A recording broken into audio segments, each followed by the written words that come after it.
A label on your panties digging into your most sensitive spots is definitely not the best feeling. Sure, you can cut it off, but often that just leaves even sharper corners that can be more annoying. But what if you've been cutting those labels wrong this whole time? Check it out. On the left, the label is sewn into the seam, while on the right, it's just hanging on by a couple of threads. Just snip those threads, and voila! It's like the label was never even there. Plus, with this little hack, you can always pick panties in the store that are guaranteed to be comfy. If you've traveled to Europe recently, you may have noticed how nasty the bottle caps have become. Yeah, according to the law, they now have to scratch your nose. They have to be attached right to the bottle. If these bottles annoy you too, try this. Once you open the bottle, rotate the cap 90 degrees and pull until one of the plastic connections breaks. And finally, turn the bottle until the cap touches your chin, not your nose, and drink. You've been using the colander in the wrong way all this time. This smart kitchen device has a hidden function. The traditional way of draining noodles involves dumping boiled noodles into a colander, right? But if your colander is about the same size as your pot, try this instead. Place the colander on top of the pot with the noodles, like a lid, and drain the water out. This method is faster and less messy, and it keeps your noodles in the pot where they belong. Toilet plungers and sink plungers are quite different, and the toilet version has a handy rubber flap called a flange that pops out from the cup. This flange fits snugly over toilet drains, giving you strong suction to tackle stubborn clogs. While a sink plunger won't help with toilet troubles, the toilet plunger can work on your sink or tub. Just make sure to keep that flap tucked inside the cup. And don't forget to give it a thorough clean with bleach before switching from toilet to sink use. You definitely don't want to mix things up. If you still work in an office, next time you print out something, make sure to check out this stapler built right into the printer. It can staple all the documents that fit in the slot at the same time. By the way, it's not something new. Such printers have been around since the 90s. Why buy a ruler and spend your hard-earned dollars if you can simply use a dollar bill to measure whatever you want? Only as long as this whatever is somewhere around 6 inches. A dollar bill is just about this size. Even though many people are sure that those tiny holes on the bottom left side of your iPhone are the speaker, they're actually a microphone. And speaking of iPhones, if you've got one of the latest models and your phone is out of juice but there's no socket to be found nearby, here's a nifty trick. Grab a double-ended charger cord and connect it to another iPhone 15. Boom! Your phone gets a little power boost.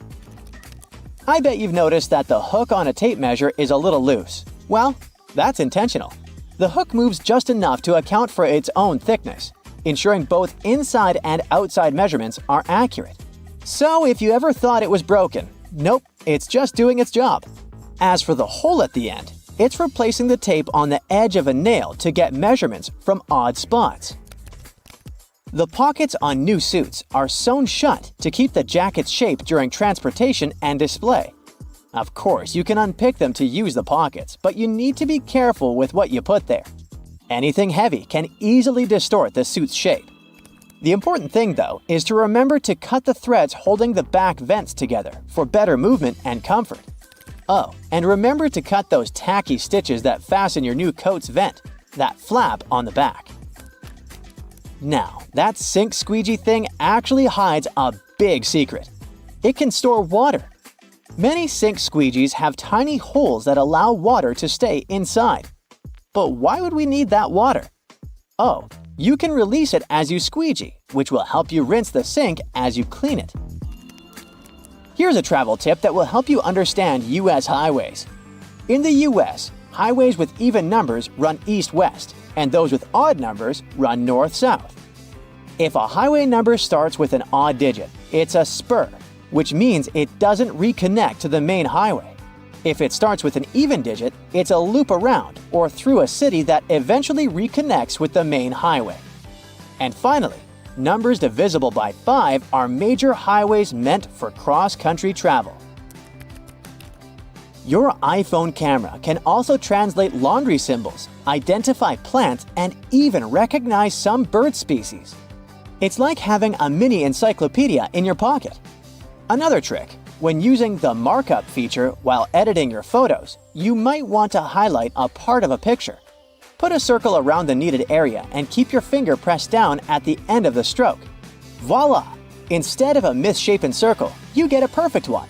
It also works for squares, triangles, and stars. Barilla, probably the most famous pasta in the world, has teamed up with Spotify to create playlists that match the cooking time for different pasta shapes. Just start the playlist when you drop the pasta into boiling water. And when the music stops, your pasta is ready. Toasters have crumb trays at the bottom that you can and should clean regularly. Just slide it out and dump the crumbs. It's an easy way to keep your toaster clean and working well. You can use Google Maps to share your location in real time. Just tap your account icon, select Location Sharing, and choose how long to share. Your friends can track your progress and be ready when you arrive. You can also save your parking location by clicking the blue dot. Do you know that the knobs on some ovens have calibration screws on the back? You can adjust them to get more accurate temperature control. It'll definitely help you avoid overcooking or undercooking your meals. In non-prepaid gas stations in the US, try pressing Enter before swiping your debit or credit card. It'll take you to the prepaid screen, and you can enter the amount you need manually. If you're drinking outside on a windy day, place some coins in an empty cup, and then put the cup you're drinking from inside the first one. The weight of the coins will help you keep your drink from getting blown over. Simple, but effective. Once you've peeled your potato, you might spot some tiny divots, known as eyes, that still have some skin on them. Many peelers come with a handy scoop designed to tackle these little guys. Just take the scoop, dig in, and pop them out. Easy peasy. Your favorite potato recipe will be totally eye-free in no time. A cell phone's camera can help you to figure out whether your remote is working. The camera is sensitive to infrared, so you just need to turn it on and point the remote at the camera while pressing the remote's buttons. You'll see the LED flashing in response. If you spot nothing, something is definitely wrong with the remote. Bonus fact here: white vinegar isn't just for cooking. It's also the real laundry hero. If you add it to your laundry, it'll take out all the bad smells from your clothes. The amount to add can be anywhere from a splash to a cup during the wash. And don't worry about the vinegar smell. It washes away completely, leaving your clothes fresh. It's also great for removing hard water buildup. Now, doctors recommend risking your life at least twice a day. I mean, brushing your teeth at least twice a day. But you see, the seemingly harmless toothpaste that peacefully chills on every American counter poses a life-threatening danger because of one not-so-harmless ingredient, sodium fluoride. Now, don't get me wrong, not every toothpaste out there contains it, but most of them still do. But don't rush to the bathroom to trash your tube. If you swallow a tiny pea-sized glob, it isn't fatal. I'm talking about larger quantities. A toothpaste tube has only 0.15% fluoride. To send you running to the hills, you must consume around 8 tubes one by one, so technically, toothpaste is totally safe. Let's go and look for more dangers at your place, shall we? Personally, I don't have this one, but if you happen to have a CFL light bulb, you gotta be extremely cautious with it. The thing is, many of those bulbs are made with mercury.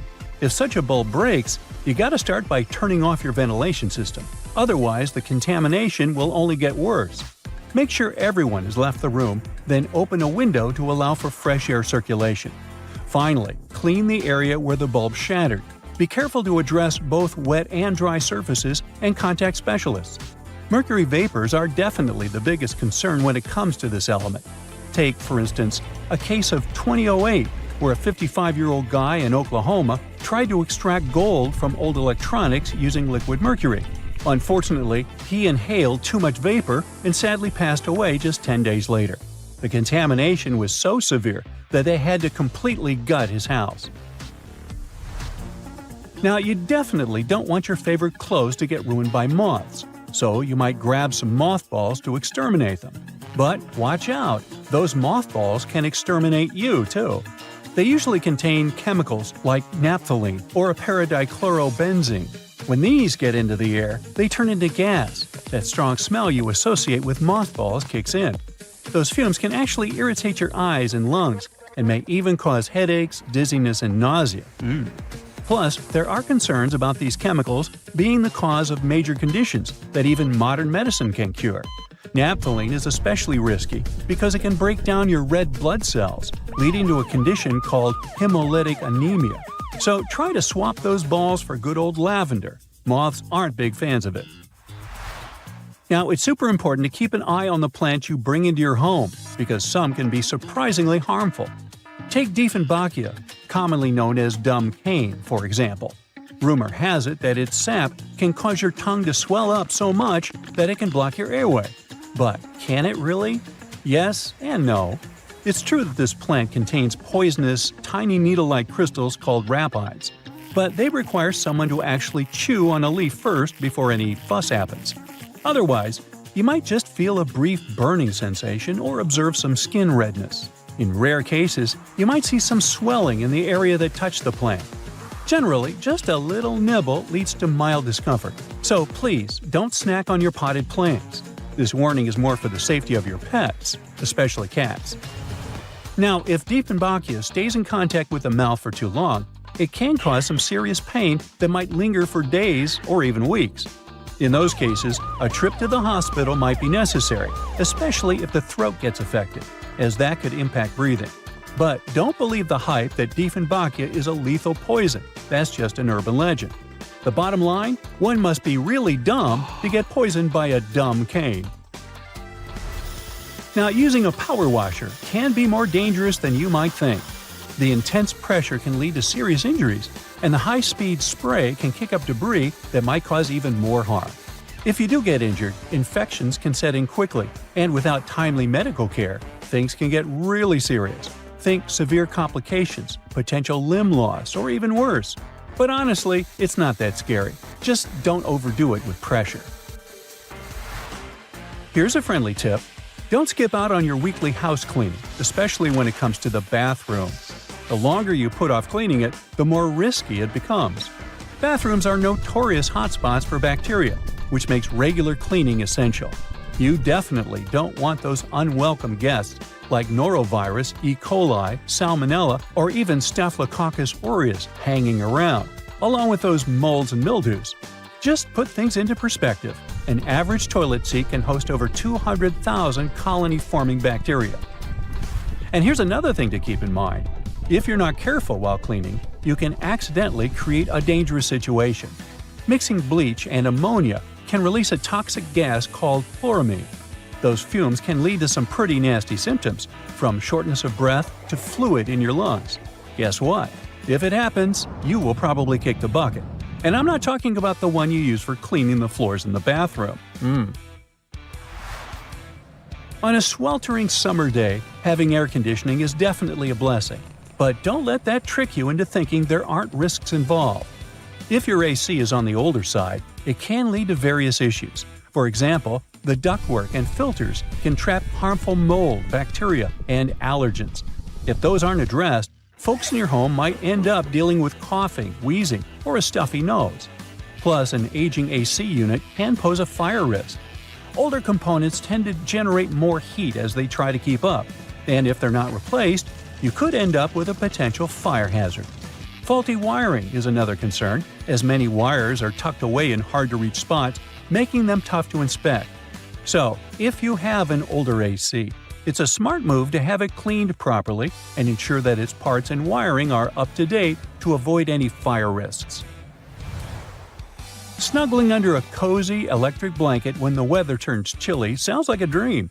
But if electric blankets get too hot, they might lead to burns. This risk is particularly significant with older models that don't have an automatic shutoff feature. So the best way to use such a blanket is to warm up your bed and then turn it off before you crawl in. There's also the concern of heat stroke linked to the use of an electric blanket. Once, two people were discovered unresponsive in their beds beneath electric blankets. The first person's body temperature reached an alarming 106.2 degrees Fahrenheit, while the second person's temperature was 105.8 degrees Fahrenheit.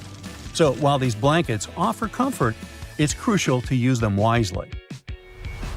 Just a quick heads up about windshield washer fluid. It contains methanol, which can really pack a punch. If ingested, it can cause everything from dizziness and headaches to severe poisoning.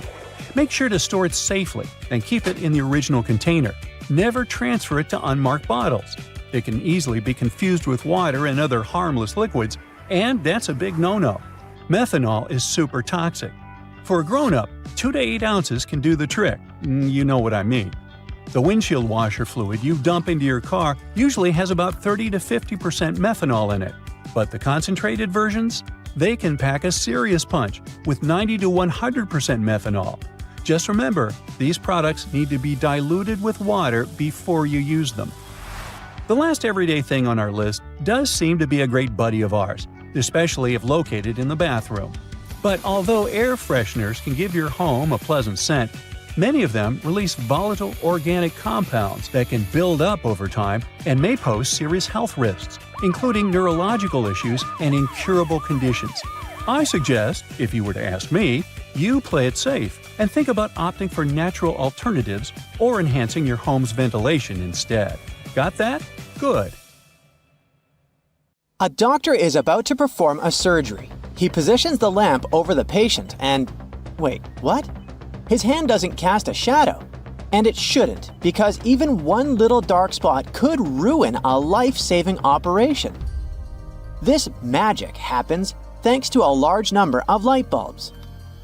Each LED shines on the patient from a different angle, creating overlapping patterns. A sensor detects any obstacles and compensates for shadows by dimming some LEDs and increasing the output of the others. Harry Potter's invisibility cloak is now a reality. Well, sort of. Meet metamaterial, a futuristic fishnet that can make things invisible by manipulating electromagnetic waves. What happens is that when light hits an object, it either gets absorbed or bounces back. Either way, it makes the object visible. But with metamaterial, instead of absorbing or reflecting light, it bends it around objects, making them invisible to the unaided eye. The bad news is that, for now, it only works with specific wavelengths of light, like radio waves. So this invisibility cloak doesn't work with visible light, the things we can actually see, just yet. In Sweden, 2 women managed to create an invisible bike helmet. Well, okay, maybe not that invisible since you have to wear this thing around your neck for it to work. This neck piece has a sensor with a special algorithm that can distinguish between regular biking and a crash. So, if a cyclist is wearing this and gets into an accident, the sensor automatically activates and inflates the neck piece with cold helium gas, instantly deploying the helmet that looks like a head airbag. And if you're worried about the helmet tearing after hitting the ground, don't be. It's made of super strong nylon fabric designed to handle pretty much any strong impact. Well, it seems we're not quite masters of invisibility yet, but transparency is a different story. Back in the 90s, a botanist in Germany managed to create a see-through wood. This invention was almost forgotten for decades, but recently, a group of researchers upgraded the material to make it tougher than glass. Regular wood is like a bundle of tiny straws held together by a natural glue called lignin, which gives it strength and color. To make wood transparent, scientists remove or bleach lignin, leaving a white, skeleton-like structure. Then, they fill these cells with a clear substance like epoxy resin, making the wood see-through. But don't worry, you won't be walking into forests full of invisible trees anytime soon. The idea is to use this technology to create things that need to be tough, like windows and smartphone screens. Seeing things that aren't really there, like holograms, is seriously bizarre. This technology is basically like watching 3D images of real objects, but without the need to put on those old-school 3D glasses. To create a hologram of a flower, for example, you start by pointing a laser at a special mirror. This process will split the laser beam into two parts. One part bounces off another mirror, illuminates the flower, and then hits a photographic plate. The other part of the beam bounces off a different mirror and goes straight onto the same photographic plate. When these two beams come together, they make a 3D picture of the flower. So basically, a hologram is an optical illusion of epic proportion. Levitation is probably the greatest magic trick of all time. While magicians typically use optical illusions to make things appear to rise and hover in the air, science can actually achieve it in the real world. A process known as quantum levitation allows materials known as superconductors to float above magnets. You see, these materials naturally repel magnetic fields, but some allow a few magnetic lines to pass through. This creates tiny vortices where magnetic flux can pass, helping the superconductor remain suspended, kind of locked in the middle of the magnetic field, defying gravity. Last year, outfits that changed colors and patterns right before our eyes went viral. This incredible fashion trick was achieved using photochromic materials. When this type of fabric is exposed to sunlight, UV radiation causes electrons to transfer between different states, which alter their optical and electrical properties. In simple words, they change colors. Since natural sunlight intensity varies all the time, the colors of the outfits also shift constantly. Unfortunately, the effect only lasts for about 3 minutes. Sure, you might wear something that changes colors, but would you eat it? I'm not talking about a banana ripening from green to yellow. I'm talking about chameleon, an ice cream made in a lab that tastes like Tutti Frutti and has a superpower. It changes color in your mouth. This treat shifts from lavender blue to pink upon touching your tongue. Although the physicist who invented it is pretty secretive about the recipe, we do know that the magic comes from how the treat reacts to changes in temperature and acids in your mouth. Oh, and the inventor also mentioned you can spray something he calls love elixir onto the ice cream to speed up the reaction. Science has advanced to the point where we can actually make it rain and snow. This technique is called cloud seeding, and although it might seem like an X-Men superpower, it is pretty easy to understand how it works. First, the weather needs to be cloudy. Once a cloud forms, workers at a control center send a plane to the area to stimulate rainfall. As soon as the brave pilot enters the cloud, the plane releases tiny particles, such as silver iodide, into the air. These particles help water droplets form and grow, which produces rain. Sounds simple, right? But playing storm is pricey. An average 4-hour operation that seeds 24-hour clouds would cost around $5,000. If the storm gets too loud, just grab your noise-canceling headphones for some quiet time. These magical gadgets work by listening to the noises around you. Then their built-in microphones create sound waves that are the opposite. When these opposite sound waves mix with the noise, they cancel each other out, making everything quieter and clearer. Concrete often has a problem. It cracks, which makes it less durable, and that's not good. So the smart move is to go for self-healing concrete. This magical material has tiny capsules or nanotubes inside that are filled with healing agents like calcium carbonate. When a crack forms and hits these capsules, they burst open from pressure or moisture exposure. This releases the healing agent into the crack, where it mixes with things in the air like water or carbon dioxide to toughen up the concrete again.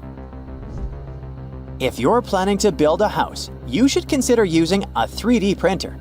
I know it might sound crazy, but nowadays it's completely possible to print an entire 500 square foot house in just 24 hours. It kinda works the same way as a regular 3D printer. First, you design the house plans on a computer. Then you send it to print.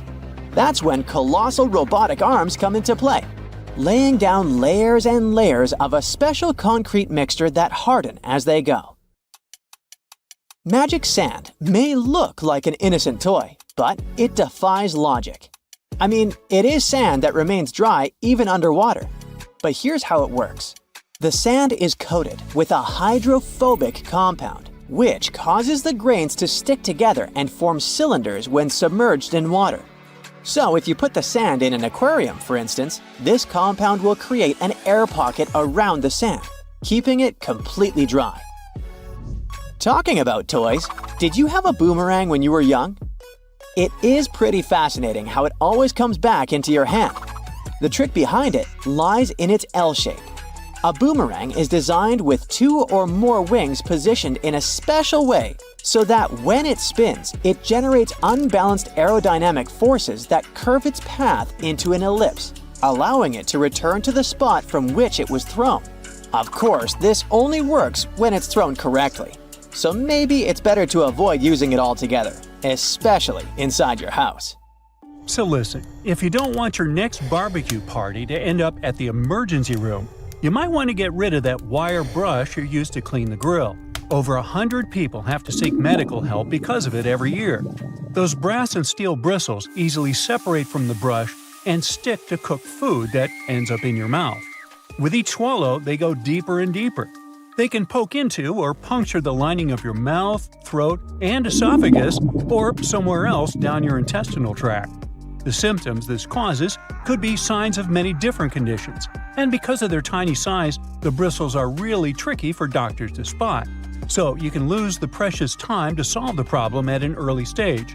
In some cases, one ER visit can solve the problem, but if the bristle moves into deeper tissues, say into your neck, chest, or abdomen, well, it could start an infection, and you'd need some complex surgery to save your life. That was the case for a 63-year-old lady in Michigan. She was eating a hot dog grilled by her husband, and she felt something was wrong from the first bite. She could barely swallow the food because of an unusually painful sore throat and had to see the doctors for help. They sent her home after an inspection, but the symptoms only got worse and worse. A CT scan several months later showed the problem was some tiny metallic object that looked like a piece of hair at the back of her throat. The doctors were able to remove it during surgery. So, to play it safe, take good care of your wire grill brush and inspect it before putting food on it. If you see any loose or dangling wire bristles, get rid of them. If this sounds like too much work, just toss that brush altogether.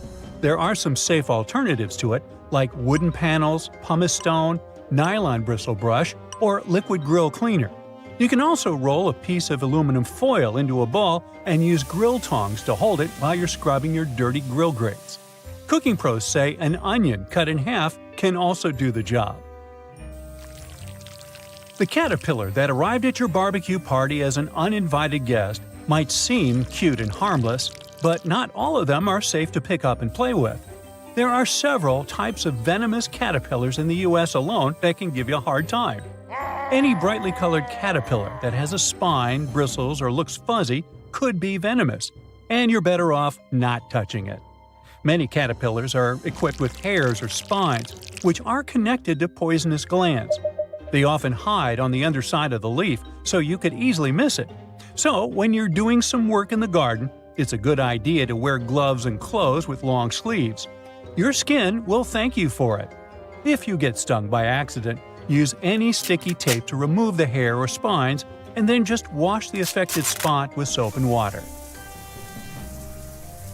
If you plan to go swimming or boating to cool down after the party, remember that algal blooms aren't just a freaky splash of color in the water, but a real problem. They are toxic and can cause a lot of trouble for you and your pets. The symptoms will be less than pleasant, and will involve you spending a great deal of time in the bathroom. Algae bloom means there are plenty of bacteria in the water, so don't swim in it and don't drink the water, no matter how thirsty you are after all the swimming. And if you happen to get some ingested water on your skin, take a long shower with clean water immediately. The media should report cases of dangerous algae blooms in your area, so make sure to check it before you hit the nearest lake. Wild parsnip might not appear in your summer nightmares, but this yellow-flowered plant can do some really mean things to your body. It contains a substance called solerin, and when you accidentally touch it and then enjoy a walk in the sun, the effect it will leave on your skin will be as nasty as the name Sorolin. And you could have dark red or brownish discoloration on your skin for months after your unwanted rendezvous with the plant. It's mostly active and mischievous between May and July, so watch out. Alright, a garden hose must be completely safe as, unlike the grill brush, it doesn't have any small metallic parts, right? Well, when you leave it hanging out in direct sunlight, the water inside can heat up to 120 degrees Fahrenheit. If you spray someone with water this hot, their skin won't love it. It's especially dangerous for youngsters and pets. So, if you see someone blissfully unaware, grab the hose, take it from them by force if needed, and let the water run for a few moments before you let anyone play with the hose. It's for their own good. The intense sun can also heat up all the bad chemicals the hose itself contains, like lead and phthalates. So, check what yours is made of and replace it with a safer version that's labeled lead-free or drinking water safe if you plan to use the water for drinking or playing. And if you already have a safe version, but suddenly smell a terrible odor, it could be the algae and bacteria that just love stagnant water. If it comes into contact with your skin, or you swallow it by accident, you could have some serious health problems. The best you can do is replace the hose. And yes, make sure you keep it in a cool, shaded area and drain it well after every use. Now, you're never too old to love the trampolines, but the trampoline might not love you back and give you a spinal injury or broken bones. Almost 100,000 injuries like this with young users happen every year because they're so easy to fall from or land in the worst possible way during a somersault or a flip. The biggest risk of trampoline trouble is when more than one person is using this fun contraption. Nearly 75% of all accidents with trampolines happen when two jumping youngsters crash into one another. And no, some netting or padding really can't save the day. If you want to keep things safe, make sure there's always only one person at a time on the trampoline. You're going to need to install shock-absorbing pads that completely cover the trampoline's metal frame, springs, and hooks. If you see any signs of the padding getting too old, like tears and fraying, you need to replace it immediately. Make sure the trampoline stands on level ground and isn't too close to other structures and trees. A slide in your backyard, no matter if it's made of metal or plastic, can turn into a frying pan under the sun and can heat up to 189 degrees Fahrenheit. So, before you jump on it or let someone else do it, check the temperature of the whole thing top to bottom. And even when your little sister or someone else you love is begging you to go on a ride with them, don't do it. The slide is designed for one person of a certain size. When the two of you end up tandem sliding, the smaller leg can get caught up between the bigger leg and the edge of the slide.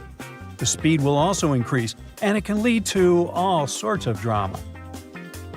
Finally, no matter how tempting it feels in the hot months, don't walk barefoot on that beautiful lawn in the park or even in your own garden. You never know what's hiding in the grass, and if you step on something sharp, like a rusty nail hiding in the grass, you'll get yourself into a lot of trouble. Flip-flops aren't the best idea for everyday summer shoes either.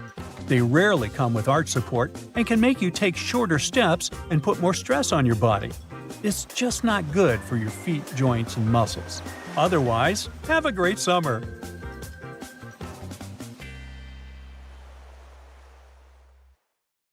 You know how it goes. As the years pass, common knowledge slips away faster than you can say, "What's that thingamajig for?" Just think, our grandkids will probably be scratching their heads over the buttons on our old-school phones. So it's no wonder that some ancient artifacts have got us all stumped too. Take a look at this funky object. Any guesses on what it is?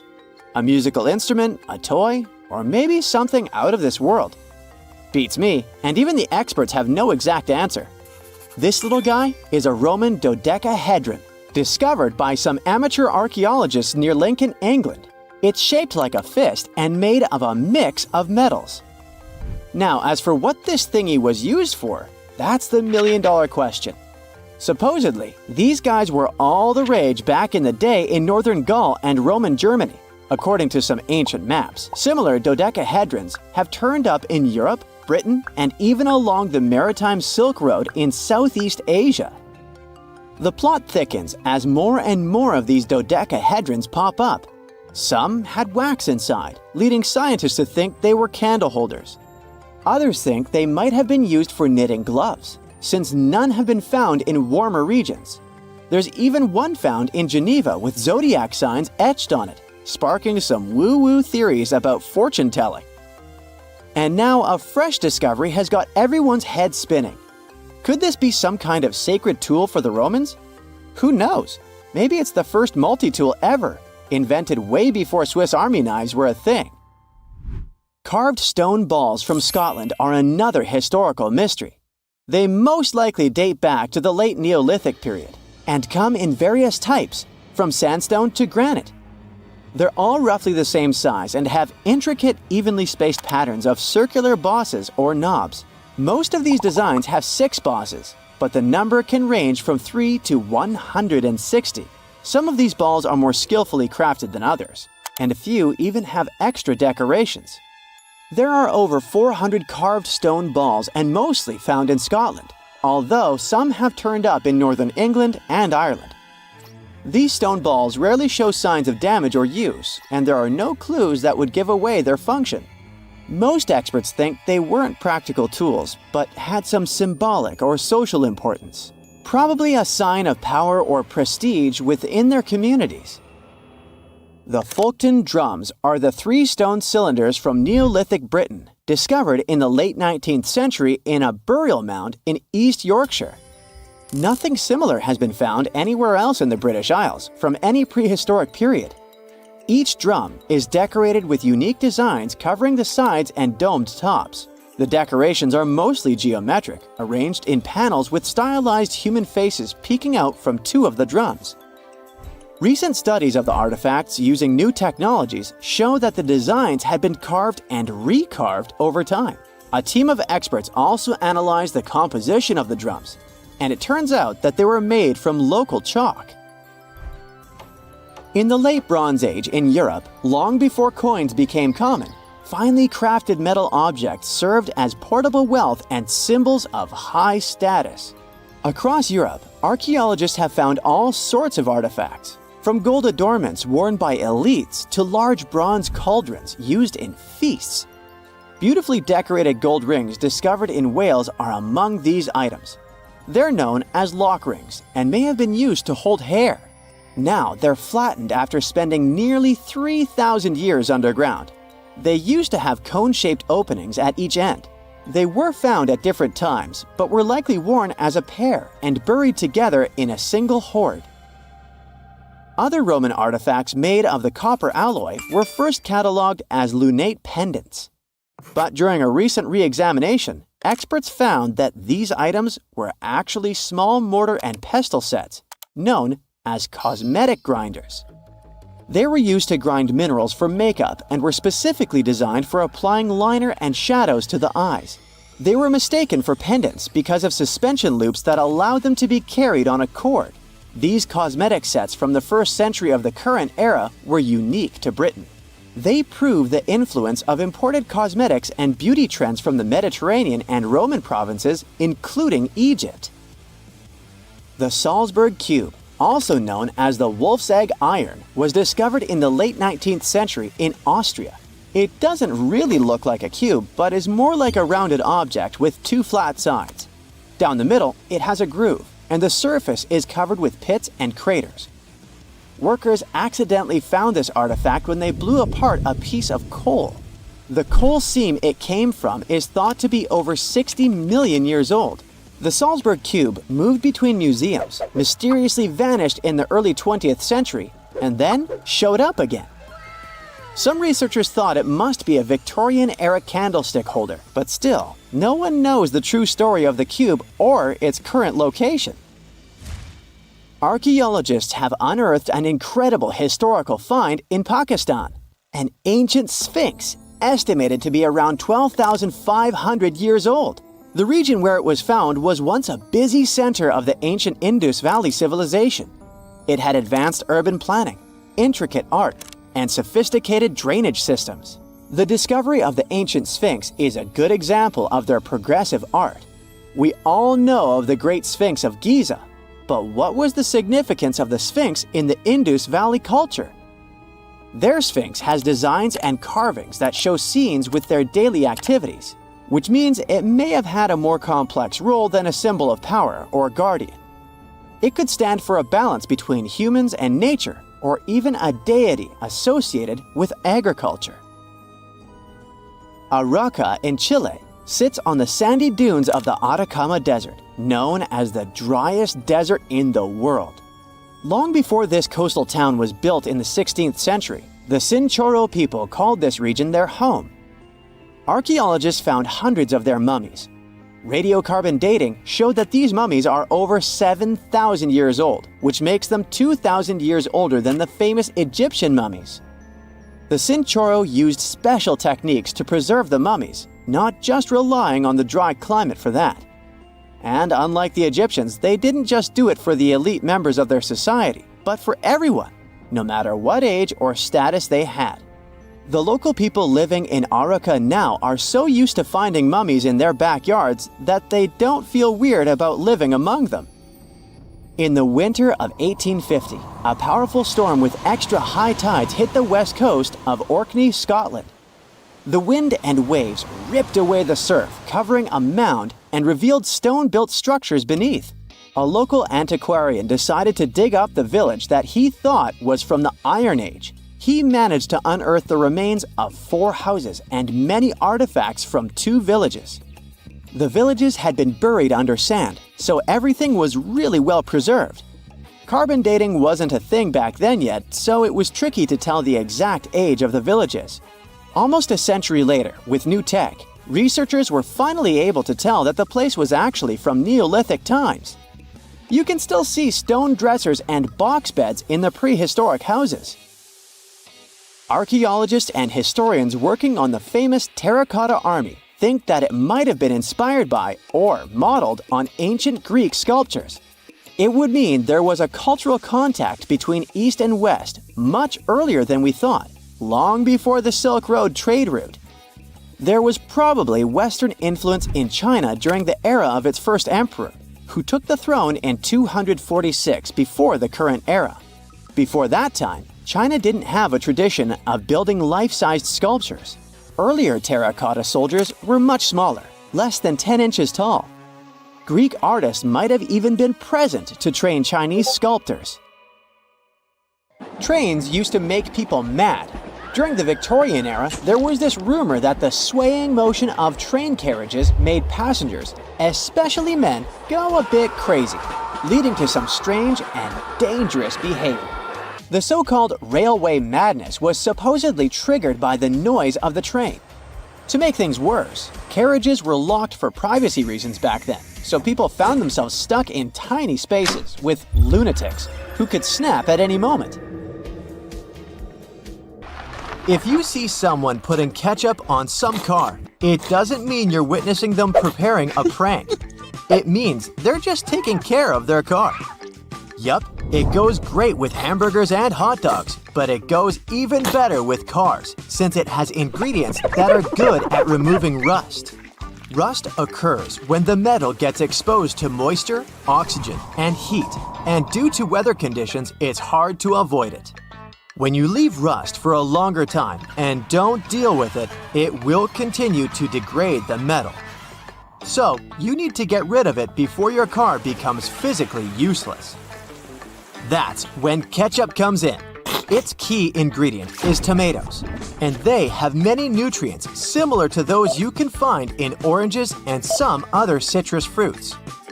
For instance, citric acid can help you remove rust from metal surfaces since it eats through rust. We're not talking about the cars only. You can use it on metallic kitchenwares, furniture parts, jewelry, and rust spots on generally any metallic item. You can combine it with washing soda.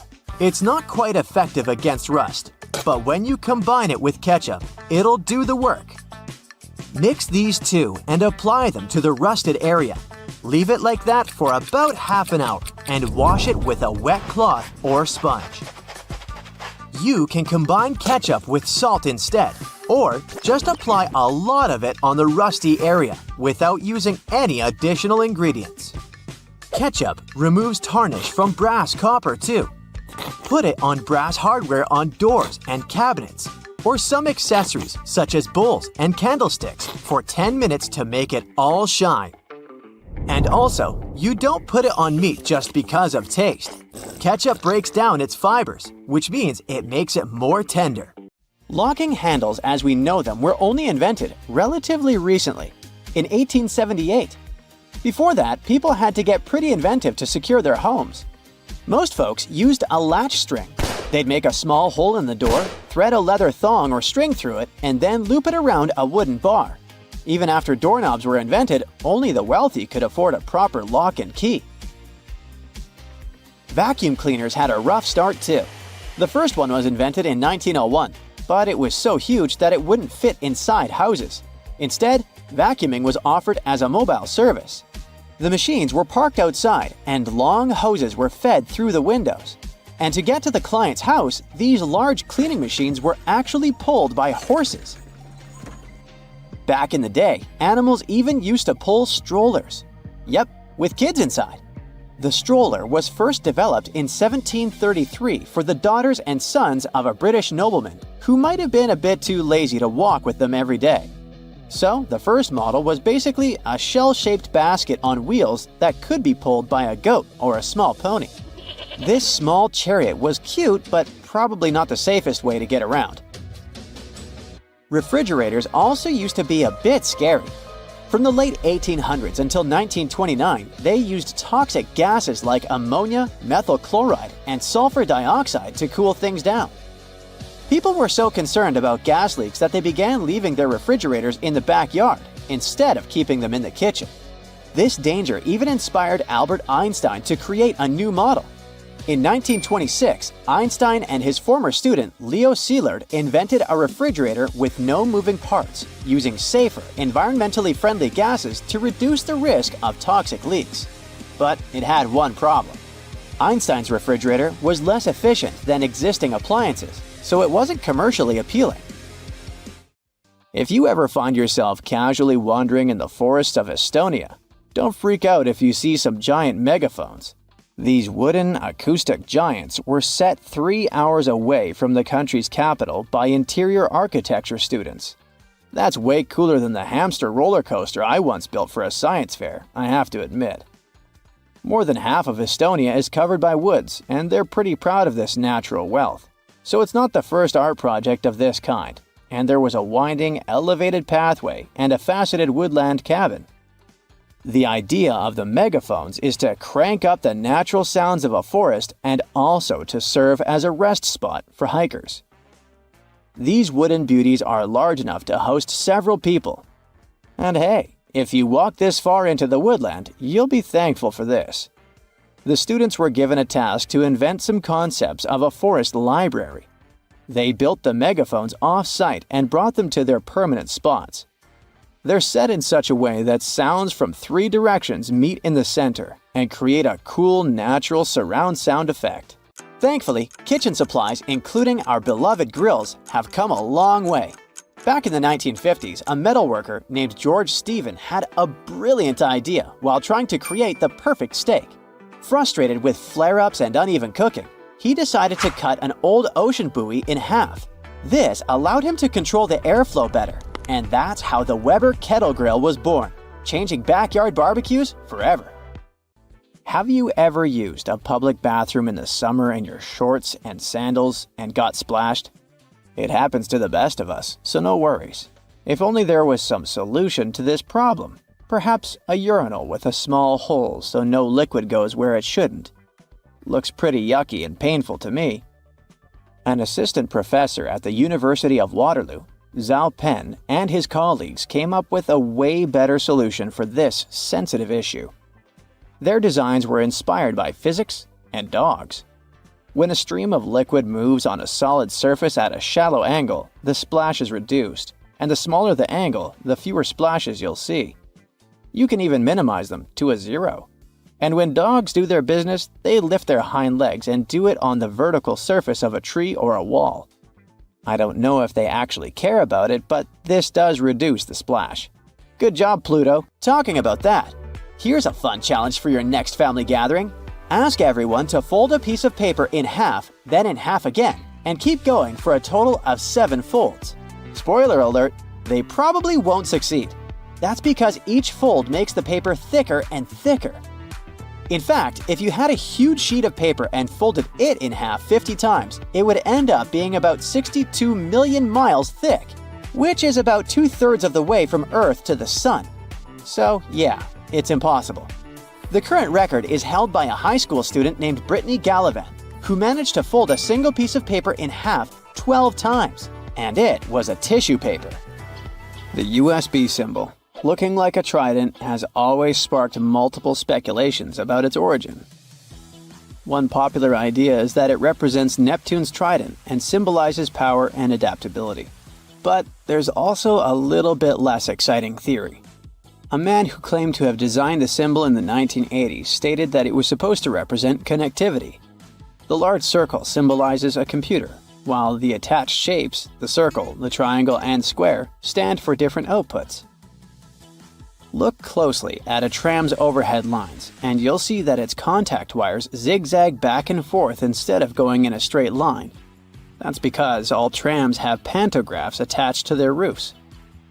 The upper part of the pantograph is gradually worn down by the overhead wire and eventually needs to be replaced. To wear it down evenly, the wire is not installed strictly along the tram's path, but in zigzag patterns. As the tram moves, the pantograph slides along the wire, and it wears down evenly. Those cone-shaped water cooler cups?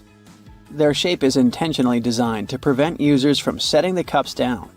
This allows employees to minimize the risk of spilling water on their desks around various electronic devices. Plus, less material is used to produce cone-shaped cups, which makes the process less wasteful and more cost-effective. It also kinda supports sustainability by encouraging people to drink their water quickly and dispose of their cups immediately after. You're probably wearing a YKK product right now. I mean, go check the zipper on your jeans. Yep, that's it. YKK stands for Yoshida Kogyo Kabushiki Kaisha, a Japanese company that makes roughly half of all the zippers in the world, producing over 7 billion zippers each year. Originally called hookless fasteners, they became known as zippers after a pair of rubber boots that could be fastened with a single zip became popular in 1923. The name stuck because of the high-pitched zip sound they make when used. Despite a popular myth, household batteries don't actually contain liquid, and if you accidentally cut them open, no toxic liquid will spill. Most of them are dry cell batteries, which are made of electrochemical cells. Those convert chemical energy into electrical energy. Larger batteries often house numerous small cells within them too. Even Tesla vehicle batteries consist of multiple small cells. When combined, they easily provide the necessary voltage. Did you know that nail polish used to be a status symbol? In ancient Egypt, queens like Nefertiti and Cleopatra were famous for their red nails, while lower-ranking citizens were only allowed to wear pale shades. You'll probably agree that there's no better snack than a pack of chips. Some are flat, others have ridges. Is it just aesthetics? Not really. The main purpose of those lines on some kinds of chips is to help with the distribution of spices and seasonings. In other words, all those substances that make your chips taste like cheese are mostly stored inside the lines. Plus, the lines make chips crunchier. This item here was also popular in ancient Egypt. What looks like a weird bench was actually a weird type of pillow. Back then, headrests were made from materials like wood, ceramic, and stone. Unlike our comfy pillows today, those ancient ones were used to protect people's hairstyles. That way, their hairdos stayed neat, even though they had a very uncomfortable night. If you've left a pot on the stove and your food burned, once again, take ketchup. Its acids will ease all the scrubbing and help you with grease. Just leave it over the night and you'll be able to wash the pot more easily. Or keep those small packages of ketchup we all end up having from fast food orders in the freezer. The ketchup won't be as hard as an ice cube as it freezes. So it will be good for soothing insect bites or similar things. For 8 centuries, forks were considered cursed and nearly forbidden in the West. The first models were used by the elite in the Middle East and the Byzantine Empire, and they made their way to the West in 1004, thanks to a noblewoman named Maria Agrippina. People were pretty shocked by it, to say the least. So when she passed away just 2 years later, everyone blamed the fork, thinking it was some kind of divine punishment. By the way, its name comes from the Latin word furca, which means pitchfork. Next on our list is Nike's iconic moon shoe, but I'm talking about the unique pattern of its sole. Back in the 1970s, Nike co-founder Bill Bowerman was making waffles for breakfast with his wife when he had a sudden idea to pour a plastic material called polyurethane into the waffle iron. The machine was ruined, of course, but I guess it was worth it since that's how the first Nike waffle trainer was born. I mean, its sole. That clear fluid in gel pens is called the ink follower or stopper fluid. The gel in such pens contains pigment particles dissolved in a polymer solution. The main task of the stopper fluid is to be a barrier to prevent the gel from evaporating or leaking out. Without this transparent fluid, your gel pen wouldn't function. The fluid always stays in one position and doesn't get dissolved with the gel. Neither does it move backwards or flow out of the pen. Let's move on to another favorite snack, popcorn. These days, cinema and popcorn go hand in hand, but it wasn't always this way. In the 1920s and 1930s, movie theater owners were hesitant to allow snacks in their theaters. They were worried about the mess and the crunching noises interfering with movies. Plus, popcorn used to cost only 5 to 10 cents, so they didn't see any financial benefit. But savvy street vendors saw a big chance. So, they got their own popcorn machines and started selling them outside theaters. That's why popcorn probably became the original clandestine movie snack, and theater staff would even have to check if people were hiding bags of it in their coats. Have you ever helped your friends move into a new apartment in a building without an elevator? Then you're gonna love this one. Houses in Amsterdam have hooks on top. This is a medieval invention for pulling stuff up the houses. The simple tech consisting of a wheel and a rope still functions now, centuries later. Why not just use the stairs? Well, if you get inside one of those narrow Amsterdam buildings, you'll see there's hardly enough room to comfortably ascend, and you can forget about even trying to pull a table on top. Back in the medieval ages, pretty much like now, only rich people could afford housing around the canals in the best parts of the city. Those people were mostly traders and used the canals for their business. They stored goods in the same houses they lived in, and with regular floods, they had to find a way to keep the goods dry. And that's why they needed to invent something to lift furniture, goods, boxes, instruments, and food on the upper floors, and pull it in through fully open, wide windows. The lifting tech is one of the reasons the houses in Amsterdam are leaning forward.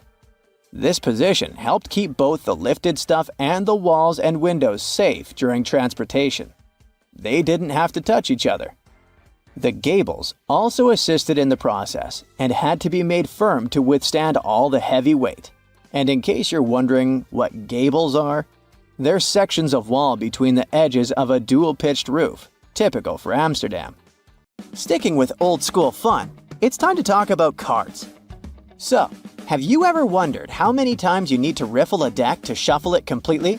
The answer is 7 times, according to math.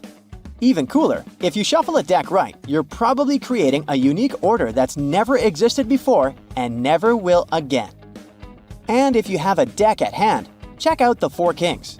You'll notice that the King of Hearts is the only one without a mustache. He's not special or anything. I mean, he also used to have a mustache, but it was lost in the reproduction of the original design. Your home has more regular things that can do magic tricks. Like if you have a house or a big terrace and want to make a nice flower wall.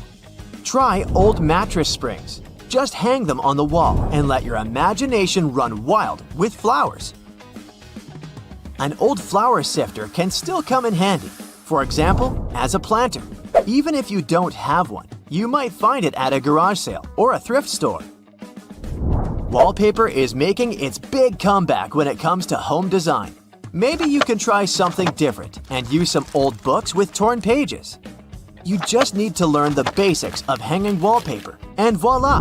You get a new cool place for your old books. There's a solution for the remains of an old book. Don't worry. You can have blocks where you'll keep your kitchen knives. It's pretty original, don't you think? Solitaire was probably everyone's go-to game to pass the time back in the 1990s, but its original purpose was far from it. When developers created this game, their idea was to teach people how to use a computer without them even realizing it. For example, dragging and dropping cards into one place helped people learn how to move files into folders. The same goes for Minesweeper, which was designed to help people get used to using a mouse and clicking. Cleaning blinds can be frustrating, but the next time you do it, try doing it with a sock over your hand. Hands are kind of perfectly shaped for getting all those nooks and crannies on the blinds, and the sock will do the rest. Here's something you wouldn't expect. Ice cubes can help you remove gum from carpet, clothing, and hair. Just put your clothes in the sink and add ice cubes. Leave it like that for a while. Ice will freeze the gum, so you can chip it away more easily. If the gum got stuck on the carpet, leave ice cubes right in the critical spot and remove the gum with a butter knife. It's a little bit harder to remove it from hair though, but still possible. Just wrap the ice and parts of your hair with the gum in a washcloth until the gum gets frozen. When you get there, you should be able to break apart the gum and free your hair using your fingers. Or next time you have to deal with a splinter, just take one ice cube to numb that area before you even start doing anything. You might have noticed that movie theater seats are almost always red. This choice isn't random. It has strategic importance, which is rooted in visual science. The thing is, red light has a longer wavelength. It means that it's the first color to disappear in low light. It allows the audience to concentrate better on the screen once the movie begins. Such a design choice enhances the viewing experience by minimizing distractions. Speed bumps are crucial for pedestrian safety, but at the same time, they can seriously increase car emissions due to the non-stop acceleration and deceleration they cause. To address this issue, some cities like London are testing fake speed bumps. Those are optical illusions painted on the road. They look raised from a driver's perspective, but in reality, they're flat. Authorities hope that this approach will slow down drivers without having a negative impact on the environment. Soda bottles are always filled in such a way that there's some space between the liquid and the cap. That's because soda contains carbon dioxide. It's a gas that can expand once the bottle's heated. If there's no gap in the bottle, it can break because of the pressure building inside. Also, when you open your drink, the gases go out in the form of bubbles, making the drink overflow. The gap helps with this problem too. If you're more into Angry Birds, Candy Crush, and other mobile games, that's totally normal. After all, more people have access to cell phones than to toilets these days. But not many of us stop to think about how disgusting our phones can be. The natural bacteria from our skin and the oils from our hands get transferred to our phones with every touch, swipe, and tap. This makes phones about 10 times dirtier than toilet seats. Yikes! You see these blades? They have notched corners to make your cutting experience smoother. Ooh! The front edge notch helps with separating blades during manufacturing, while the trailing edge notch helps the blade glide easily. And a fun fact, that notch on the front also helps you spot unused sections of the blade. Just a little visual indicator to make your life easier. When it comes to silver versus black blades, they're both made from the same stuff. But black blades are sharper and are better suited for cutting through tough materials, while silver blades strike a balance between cutting power and durability. If you want that extra cutting oomph, go for black. Oh, almost forgot. The only thing those blades aren't meant to cut is food. It has a rust-proofing oil coating, which is not safe for humans. Check this one out. It's totally giving me childhood vibes. Now, I remember my grandma having tomato-shaped pincushions just like this, and sometimes they would look more like a salad, with a little pepper thrown in there. Well, believe it or not, this salad actually has a purpose. The tomato keeps your pins in place, while the pepper keeps them sharp. Those peppers are filled with sand, which helps keep your pins nice and sharp. And it's not just sand. Crushed walnuts can also be used to keep your pins in tip-top shape. Now look at this multiple pocket tool and this little hook on it. It's a bit of a mystery, but it's actually pretty handy. I counted at least 4 different applications. 1. You can use it to carry all sorts of awkward stuff, like camping gear or heavy parcels. 2. Need to twist some wire or play around with knots? The parcel hook has got you covered. 3. This hook can save the day with those stubborn zippers, like the ones on your luggage. 4. It's great for pretending to be a budget version of Captain Hook. If you know more applications, let me know in the comments. Apple users, with this feature, you'll never get laundry surprises again. Now, I bet you've had this situation at least once in your life. You wash your stuff, and when you take it out of the washing machine, the size seems to only fit your cat. Your iPhone camera can actually translate those funky laundry symbols for you. There are 2 requirements though. You must have iOS 17, and your phone must be in English. Take a photo of the care label, go to the Photos app, and see the details of the image. Everything will be automatically decoded and explained to you.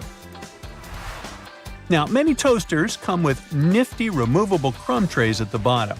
It's super important to give these trays a good clean every now and then to keep your toaster running smoothly and avoid any potential fire hazards. Just pop them out, shake out the crumbs, and you're good to go. Where you shake them out is up to you. Those little compartments on your gas pump aren't just for show. They're actually there to hold your cap while you're filling up. This nifty feature keeps things tidy and prevents any spills or drips on the handle.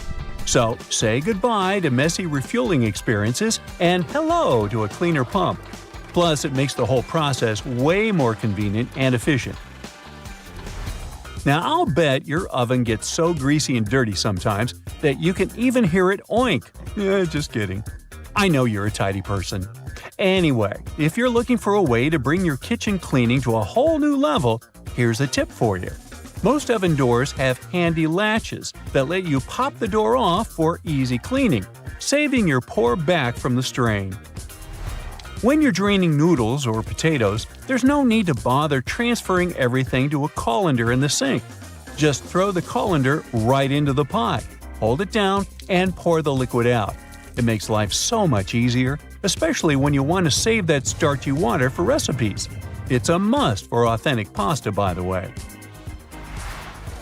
So let's say you've snagged this gem at a thrift store a while back for just under $1.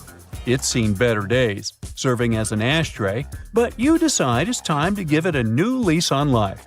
Here's the lowdown on how to make it shine again.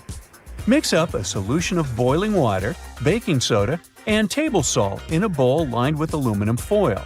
Let the piece soak for about 15 minutes and repeat this process 3 times. In between soaks, gently scrub any rough spots with a microfiber cloth. After the final soak, dry the piece off and rub on some toothpaste, baking soda, and peroxide. Buff out any remaining tarnish with a clean, dry microfiber cloth. Rinse it off, and now your piece is practically gleaming like a mirror. These aluminum foil boxes have nifty little tabs on the sides that make it super easy to grab a sheet without any hassle. It's like a fancy little bonus that makes the product a breeze and ensures you'll have a smooth sailing experience every time. Manual can openers often come with a handy built-in feature, also known as a bottle opener. It's like getting 2 tools in one. But did you know that this bottle opener actually has another useful function? It can help you loosen those stubborn, hard-to-open jars.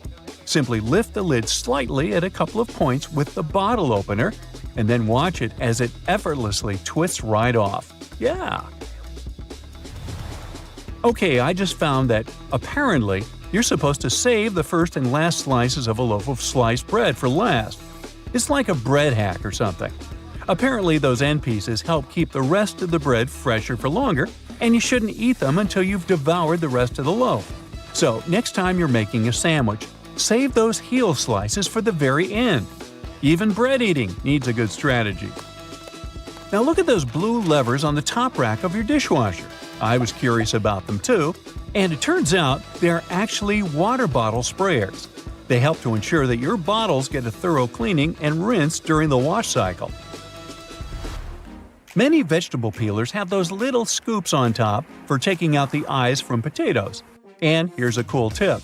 You can actually use vegetable peelers in both directions to peel faster. But most people just stick to one direction. When using yellow mustard, make sure to push the lid of the bottle all the way open until you hear a satisfying click. This way the lid will stay securely in place and won't get in the way when you're dispensing the mustard onto your food. It's a simple step that can make your condiment experience hassle-free and enjoyable. So there. You know that little hole at the end of your pot or pan? Well, it's not just for show. You can actually use it as a handy holder for your forks and spoons.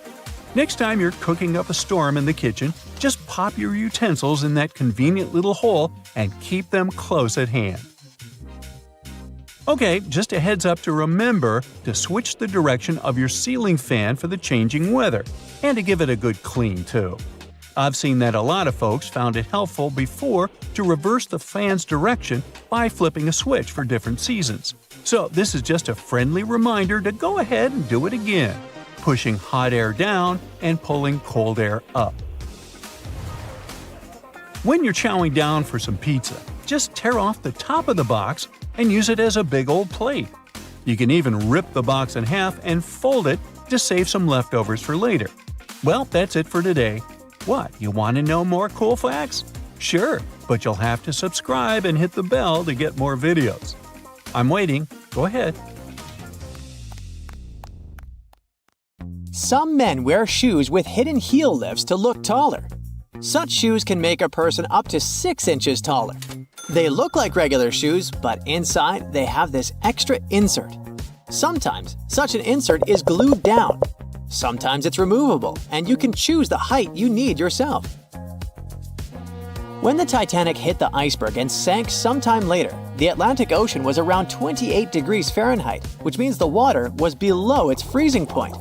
No wonder so many passengers didn't make it. Some birds have a row of bristles protruding from the edges of their eyelids. Those bristles can probably be called eyelashes, but while human eyelashes are modified hairs meant to protect the eye, bird eyelashes are modified feathers. Identical twins don't actually have the same fingerprints, so you can't blame your misdeeds on your sibling after all. Different factors during development in the womb, like the position of the womb, umbilical cord length, and the rate of finger growth, impact fingerprints. Earth's rotation speed is changing. It's slowing down right now while we're talking. It means that, on average, the length of the day gets 1.8 seconds longer every century. 600 million years ago, a day lasted a mere 21 hours. Most world maps are wrong. On the majority of maps, they still use the Mercator projection, which was the first developed in 1569. But this method is very inaccurate and makes Alaska look as large as Brazil, while in reality, it's 5 times smaller. As for Greenland, it looks 14 times larger than it actually is. For a map to be precise, it would need to be life-sized and round, not flat. Ants don't have lungs. They breathe through tiny openings known as spiracles. An ant may have 9 or 10 of those on each side of the body, depending on the species. The average color of the universe is poetically called cosmic latte. In a 2002 study, scientists discovered that the light coming from other galaxies averaged into a beige color that was very close to white, just like the drink beloved by many. There is such a thing as minus decibels. The quietest place on Earth is Microsoft's anechoic chamber in Redmond, USA. The level of sound there is minus 20.6 decibels. Such chambers are built out of heavy concrete and bricks and are placed on springs to stop vibrations from entering the chamber through the floor. Bananas are radioactive. Wait, where did you go? It's not that bad. Bananas are rich in potassium, so each banana is slightly radioactive due to the natural isotope potassium-40. On the other hand, your body contains around 16 milligrams of potassium-40, so you're actually about 280 times more radioactive than that poor banana. And in any case, your body gets rid of that excess potassium 40 from a banana within several hours. There's simply no such thing as a straight line. You just need to zoom in close enough and you're bound to spot some irregularities. Even a laser light beam is a bit curved. In emergencies, fish form orderly lines. For example, when evacuating through narrow spaces in dangerous situations, school of neon tetrafish queue so that they don't crash into one another or clog up the line. Scientists think that this behavior means that fish can respect social rules even in emergency situations, unlike us humans. Hippos can't swim. These animals have large bones. These bones are so big and dense that it makes hippos barely buoyant at all. So these animals don't swim. Instead, they perform something like a slow-motion gallop on the riverbed. Hippos can also sleep underwater thanks to a reflex that allows them to rise to the surface, take a breath, and sink back down to the bottom without waking up. Lego bricks can withstand compression better than concrete. A regular plastic Lego brick can support the weight of 375,000 other bricks before it breaks. Theoretically, it could allow you to build a tower more than 2 miles in height. But if we decide to scale this up to house-sized bricks, the price would be exorbitant. If you ever go to space, you can take your yo-yo with you. In 2012, NASA astronaut Don Petit took a yo-yo on board the International Space Station and used it to show some tricks. You see, a yo-yo mostly relies on the laws of conservation of angular momentum to perform tricks. And if you keep the string taut, these laws apply in microgravity too. There's a theory that claims that we sweat when we're anxious to alert the brains of other people that they're primed for that danger that's making us feel anxiety. Brain scans have revealed that when you sniff the sweat produced by a panicking person, regions of the brain responsible for emotional and social signals light up. And when you are anxious, your sympathetic nervous system produces hormones, including adrenaline, which switches on your sweat glands. There are rainbows on Venus, and they're called glories. A glory looks like a series of colored concentric rings and is caused by the interference of light waves inside droplets rather than the process of reflection, refraction, and dispersion of light, which produces rainbows. Protons look like bagels, spheres, peanuts, and rugby balls. In other words, protons come in different shapes and sizes. Their appearance changes based on the speed of quarks, smaller particles within them. If you look at the moon while being in the southern hemisphere, it will seem to be upside down, and the man on the moon will look more like a rabbit. You will remember more of your dreams if you sleep badly and wake up many times throughout the night. You're also more likely to remember your dream if someone or something wakes you up in the middle of it. Dogs tilt their heads while listening to people to pinpoint familiar words like walkies more effectively. It also helps them to understand the tone of your voice better. There's also an idea that if a dog doesn't tilt its head often, it's because it relies more on sight and less on sound.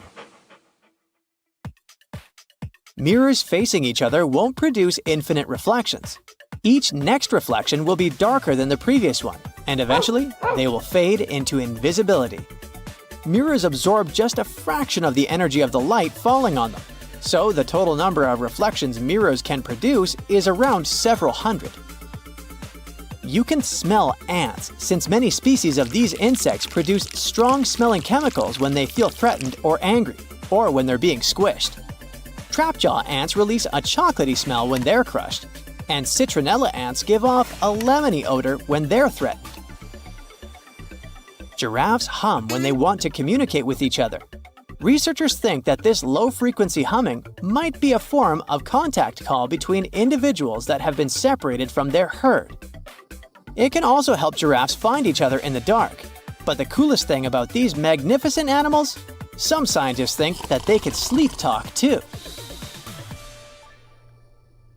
And a cool bonus story for you.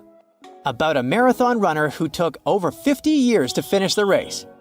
Japanese marathoner runner Shizo Kanekuri was selected as one of the 2 athletes that Japan could send to the 1912 Stockholm Olympics.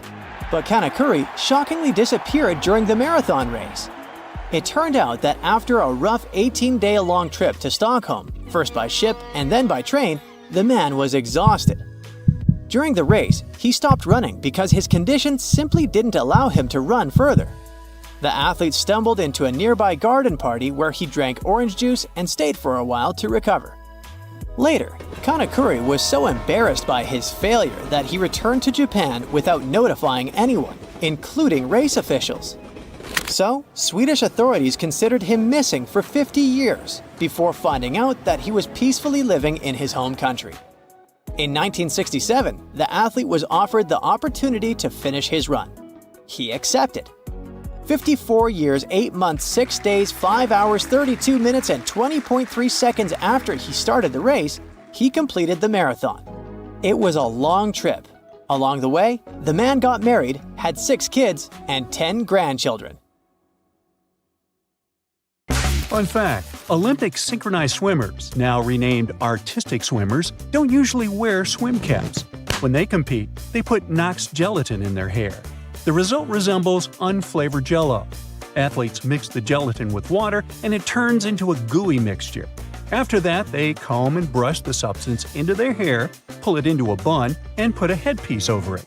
When it all dries, it becomes really hard, and swimmers' hair doesn't fall out when they swim. They often add glitter and other decorations to make their hairstyles even more exciting.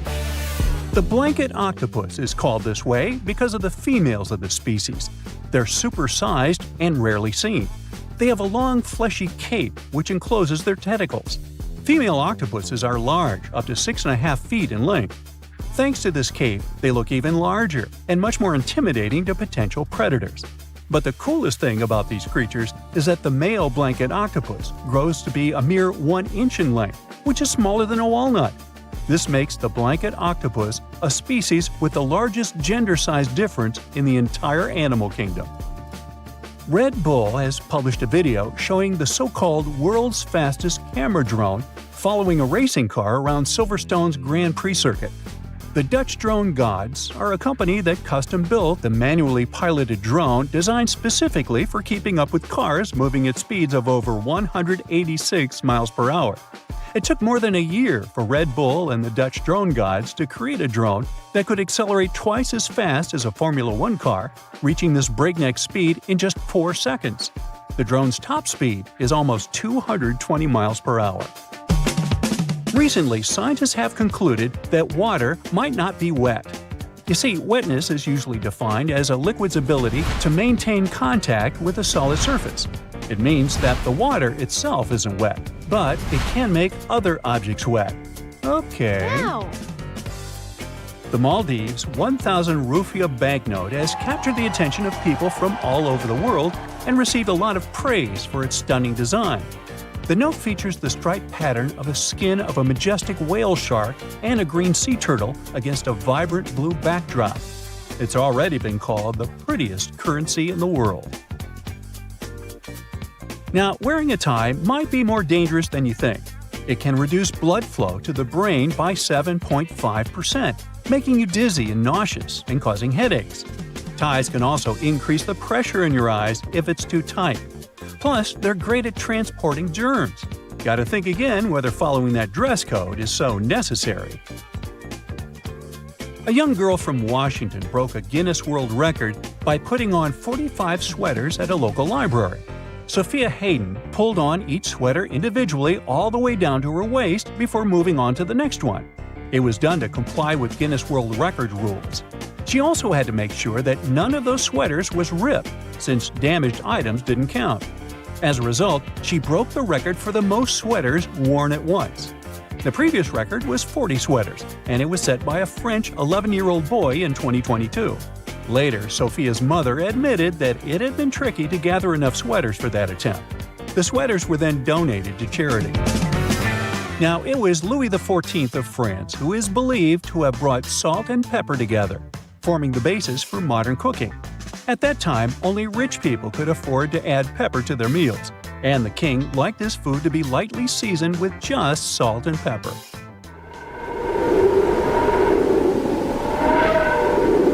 Our sun produces a sound, but sadly, we can't hear it. It's emitted in the form of pressure waves, and their wavelength is measured in hundreds of miles. It means they're far beyond the range of human hearing. Now, while we're on the topic of space, let's discuss the fact that our solar system has a wall surrounding it. Well, kind of.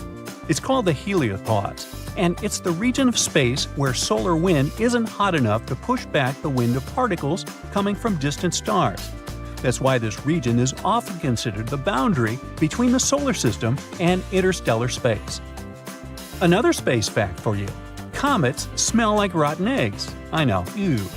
Other smells that might surround them are those of burning matches and even almonds. That's because of the traces of hydrogen sulfide, ammonia, sulfur dioxide, and hydrogen cyanide found in the makeup of some comets. In 2016, promotional postcards were even made, carrying the pungent scent of a comet.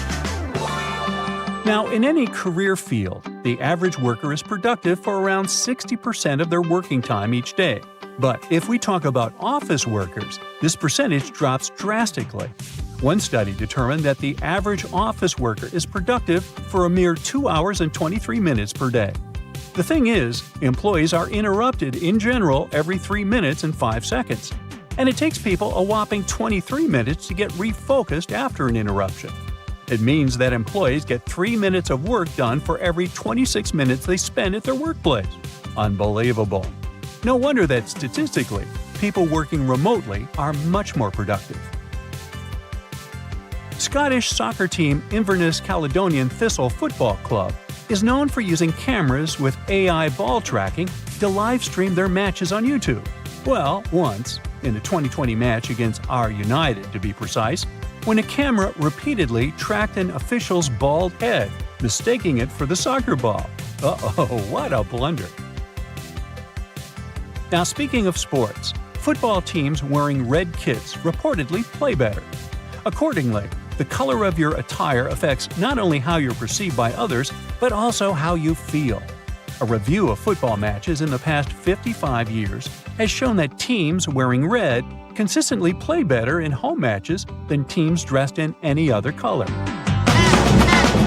One more awesome story connected to sports. In order to draw some of the most wanted criminals out of hiding, the U.S. Marshals Service once came up with an offer crooks couldn't resist. They invited them to the Super Bowl.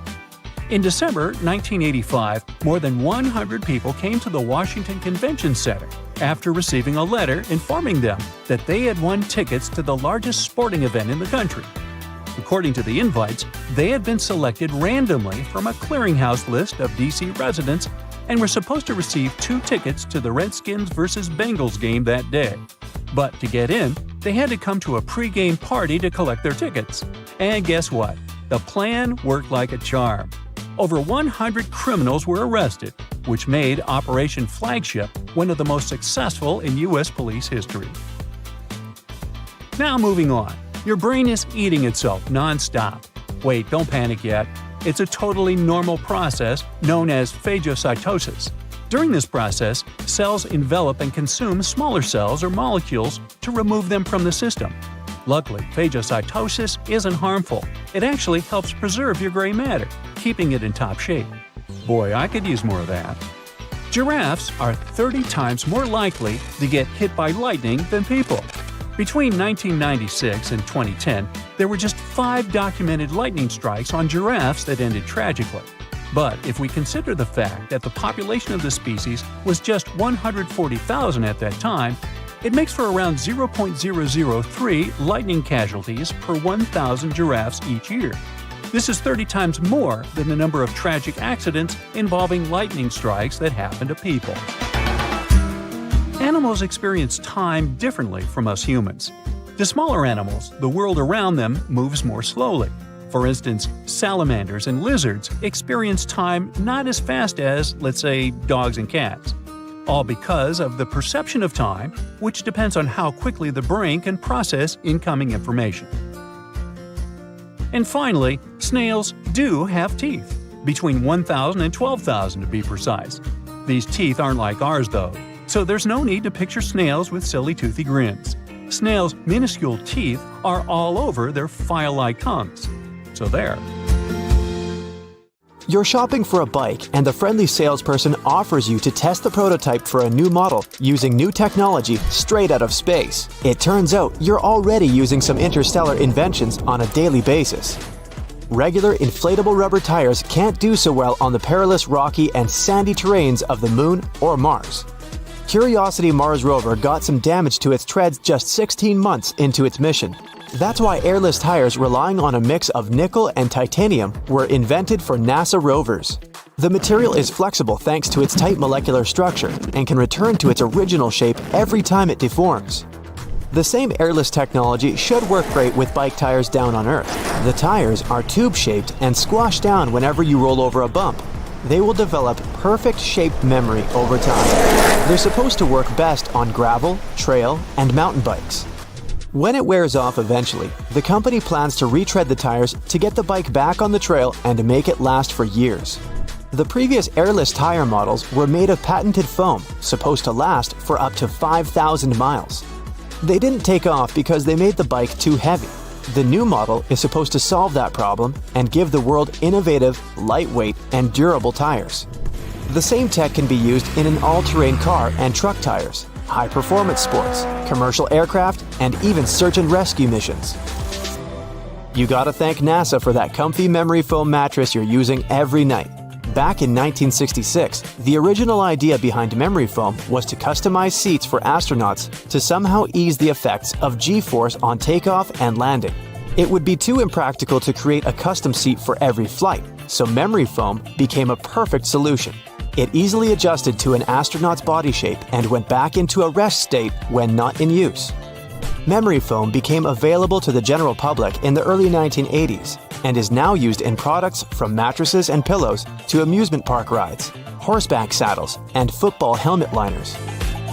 Lenses used to be made of ground and polished glass. In 1972, a new regulation made their manufacturers turn to plastic to make them shatter-resistant. The new lenses were too prone to scratching, so NASA's invention of a diamond hard coating for astronaut helmets and other plastic aerospace equipment came in handy. The new tech was further developed and used for the production of scratch-resistant plastics. It's now used in most sunglasses, prescription lenses, and safety lenses in the US and around the world. The next time you clean your car's interior with a dustbuster, remember, you gotta thank NASA and their Apollo space mission for it. They wanted to come up with some portable self-contained drill to extract samples from below the moon's surface. They developed a computer program to produce optimal motor power and minimize power consumption. This program was later adapted and used to create a whole series of useful battery-powered home devices. The most famous of them was the cordless miniature vacuum cleaner under the original name of Dustbuster. In case you didn't trust the name, space blankets are indeed a product of NASA research. They're lightweight, usually gold or silver in color, and capable of reflecting up to 97% of radiated heat.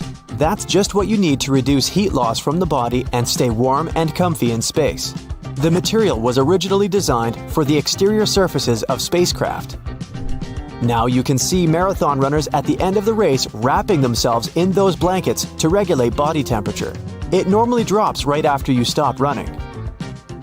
Another NASA invention is insulation called Radiant Barrier, made from aluminized polyester. It was designed to survive in wildly cold space temperatures and is now used in most home insulation.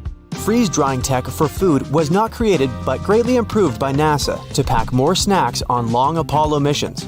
The idea is to cook food, then freeze it under low pressure, and then slowly heat it in a vacuum chamber to remove ice crystals. To bring it back to normal, you just have to add water. Thanks to this tech, food maintains 98% of its nutritional value with only 20% of its original weight. It's a great help for backpackers, disaster relief programs, and anyone who needs to pack light and still get proper nutrition. The infrared thermometer that lets us check temperature from a distance was developed with the support of NASA as well. It measures thermal radiation emitted by your eardrum a lot like they measure the temperature of stars and planets. Each device has a lens that focuses light from the object onto a special detector that converts radiation into an electrical signal and then into temperature you can see on a display. It's used for many purposes, from monitoring hotspot temperatures in mechanical and electrical systems to checking the temperature of visitors in public spaces. In the early 1960s, headsets for airline pilots used to be really bulky. They often used handheld mics to communicate. NASA needed a more reliable and lightweight technology for their missions to ensure communication, especially in case of emergencies. They got in touch with the pilots. Just 11 days later, the team came up with a microphone headset unit that could be used by astronauts to communicate with one another and with Earth. The headset was later improved and used for Mercury and Apollo missions. The world was able to hear Neil Armstrong's most famous phrase as he landed on the moon, thanks to that wireless headset. You gotta thank NASA for the improved version you use today. The idea behind LED technology dates back to the late 1980s. Back then, NASA was looking for a way to grow plants in space. They tested the tech using wheat and just red LEDs. It wasn't a success at first, but they solved the problem using blue fluorescent lights. The technology was developed and used in many medical devices and everyday items like electricity-saving LED bulbs. These days, they're way more efficient than their ancestors. Every time you take a selfie with your friends, you're using the tech that originated from the one for interplanetary missions cameras. NASA scientist Dr. Eric Fossum developed special active pixel sensors to make those cameras as small as possible and maintain the high image quality. This tech has become the leading one in the digital imaging industry. It made it possible to add miniature cameras to smartphones and other gadgets. Astronauts spend long periods of time in weightlessness and need a way to exercise regularly to stay in good physical shape. NASA took care of it and designed the anti-gravity treadmill, stimulating added weight and mimicking gravity. On Earth, the same method helps to lighten the load on your legs as you're working out. This tech is used by professional athletes and people trying to get back on their feet. You gotta thank NASA for your favorite pair of athletic shoes. They came up with a rubber molding process to absorb shock in space helmets and suits. The same idea was applied to athletic footwear and opened up new possibilities for professional sportsmen. And they're just way comfier for everyday use. The computer mouse was invented as part of a huge project aimed at augmenting human intellect. The inventors came to NASA in 1966 to test the mouse. It turned out the mouse was better and faster at manipulating objects on the screen than other gadgets like the light pen. The first mouse came with a cord in the front, but they moved it to the back to get it out of the way. The first patent for something that looked and worked like a joystick was filed in 1923. But it was NASA who made it something widely used. Astronauts in bulky suits needed a steering mechanism that would work with one gloved hand. The joystick was the best choice that spread to training simulators for astronauts and home computers. Invisible braces are a product of Ceradyne and NASA's Advanced Ceramics Research Program. You probably use them to straighten your teeth, but the original idea behind them was to find some material to use in structures protecting radar equipment. It had to be as transparent as possible for radar waves to pass through easily. It was doing well at its job, and in 1986, they got the idea to use this transparent and strong material in the dental industry. They say, whoever they are, the future is just around the corner. Well, no, the future is already here. And these cool new inventions are here to prove it. Who knows? They might just help save you as well as the planet.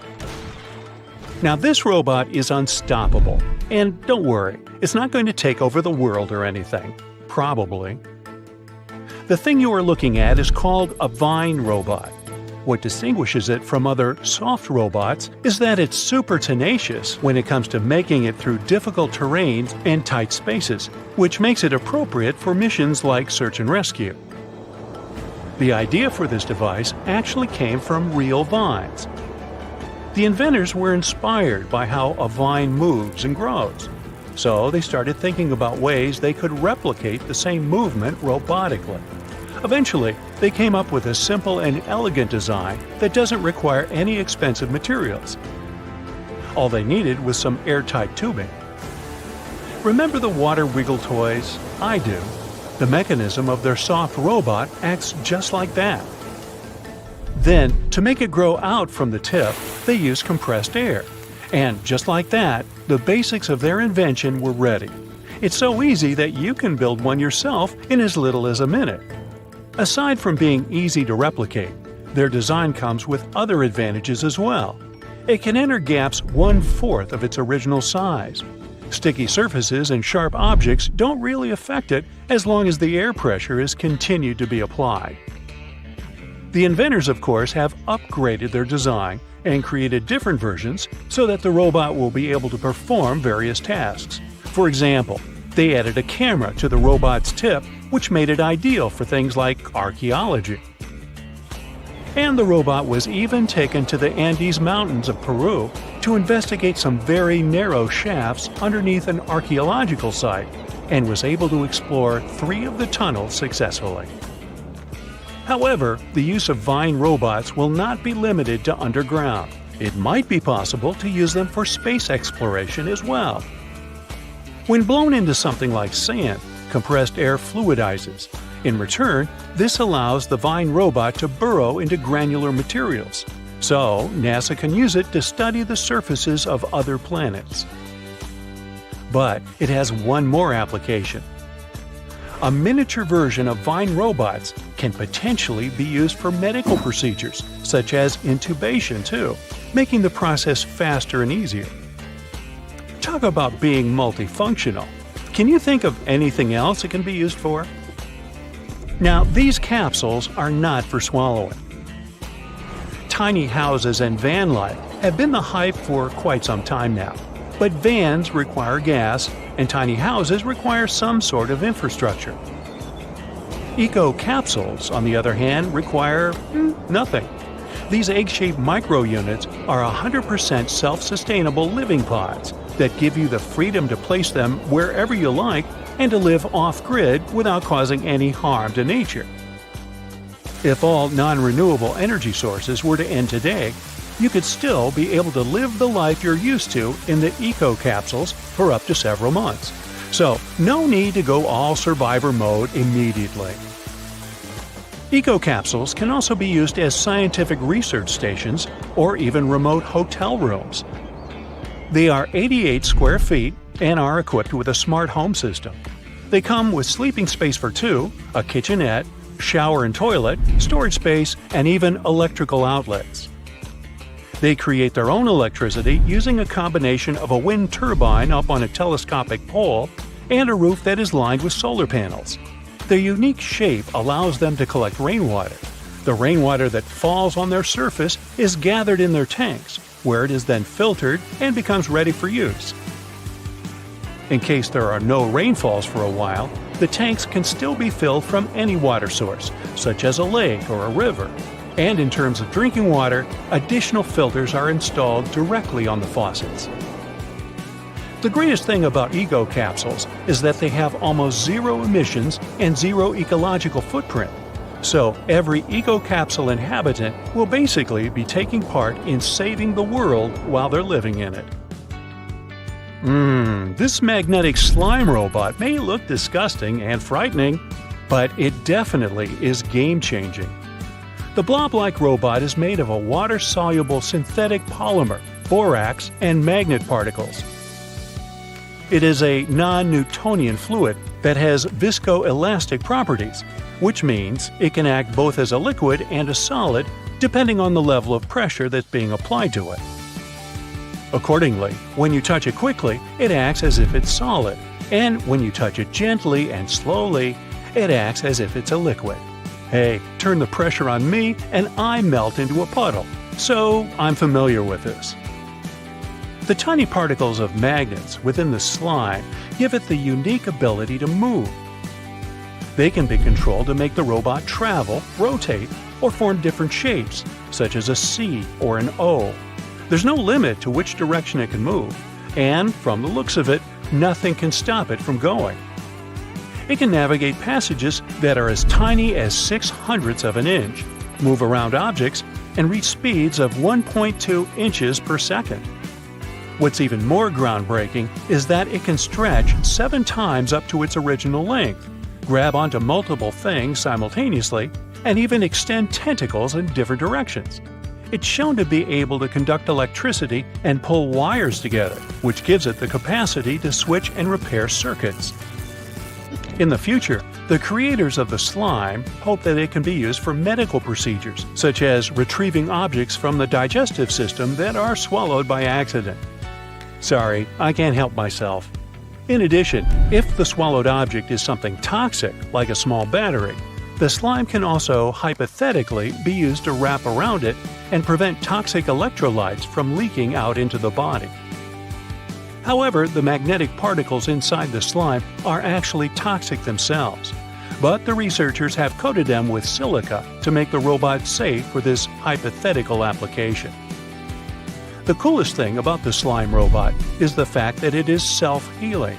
That means it can bring itself back together even if it is chopped apart, without the help of external sources. And it can maintain its electrical capabilities after healing too. These all sound like some science fiction stuff, but you can relax since the slime is not sentient, at least for now. This is the transparency we all need.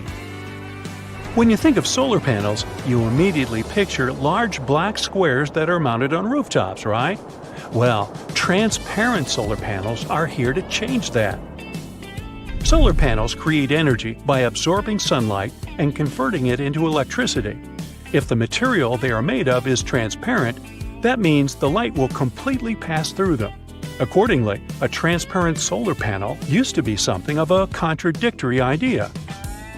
However, in 2014, scientists from Michigan State University were able to come up with a solution to this contradiction and develop a fully transparent luminescent solar collector that can turn any glass sheet or window into a solar cell. These transparent solar concentrators are composed of clear organic salts. They capture the wavelengths of the solar spectrum that are not visible to the human eye, like the ultraviolet and infrared, while allowing the normal visible light to pass through. These captured wavelengths are then guided to the edges of the cell, where thin strips of conventional solar cells convert them into electricity. The researchers are hoping to make solar energy affordable, therefore widespread. So much so that they are also looking into using transparent solar cells as screens for smartphones or tablets. No more rushing to the charger once you see the 1% on the battery symbol. It's expected that the transparent solar cells will be able to deliver a 10% efficiency once mass production begins. This doesn't appear to be much, but if these panels can be implemented on every window of every home or office building, imagine. They can for sure help to change the future. It's breakfast, and you crack open a hard-boiled egg. You find that it's green. Looks disgusting. Well, it looks like you cooked it for too long. This happened because of the thin sulfur layer in the whites and iron in the yolk. Though the mixture of these chemicals is black, it's such a thin layer mixed into the yellow yolk that it turns green. But don't fear, these strange green eggs, they're completely safe to eat. While sitting for a photo, it would be weird to say anything other than cheese to get that perfect smile.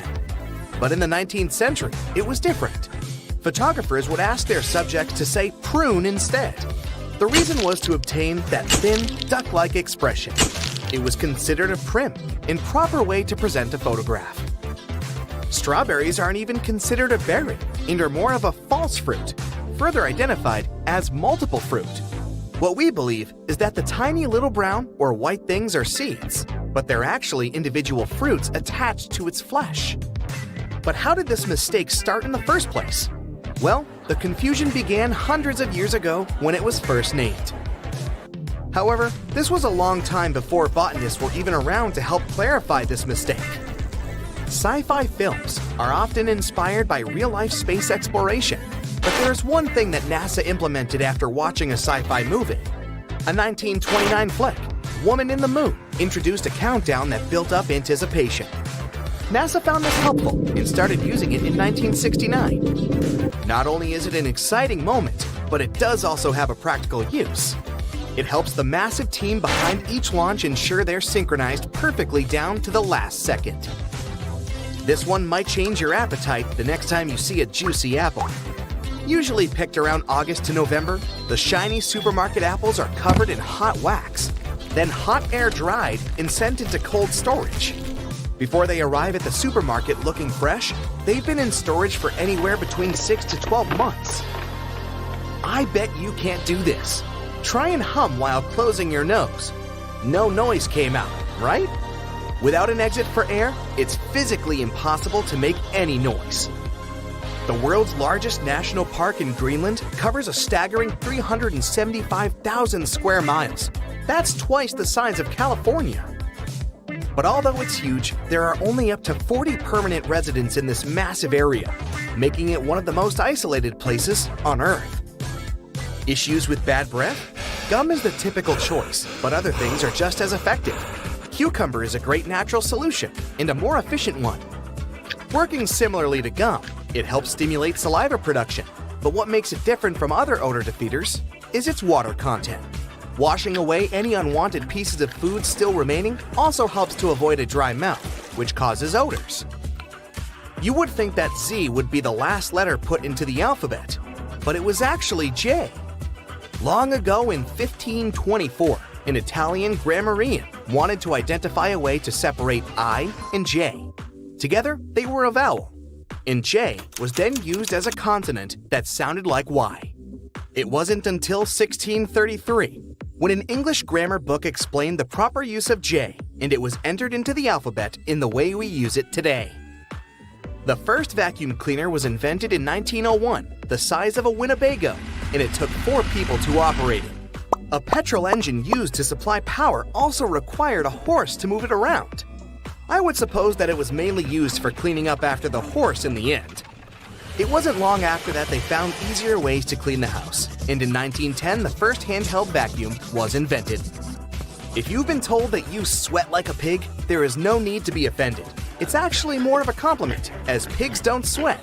All swine are born without sweat glands, and the only way to cool off is to find a nice puddle, or more famously, some mud. Umbrellas were invented around 4,000 years ago and were only socially acceptable for women to use them. Their original purpose was to keep the sun out of your eyes and as a fashion accessory. It wasn't until the mid-18th century that men were allowed to use them, and the modern, water-resistant version we use today was made. And most importantly, the very first dog umbrella was invented in 1965. Dentists can be very strict on what sweets you eat, so you would be amazed to learn that cotton candy was invented by a dentist. John C. Wharton, a dentist and confectioner, wanted to give his clients a treat every visit. Maybe he gave them this treat to ensure they came back more often.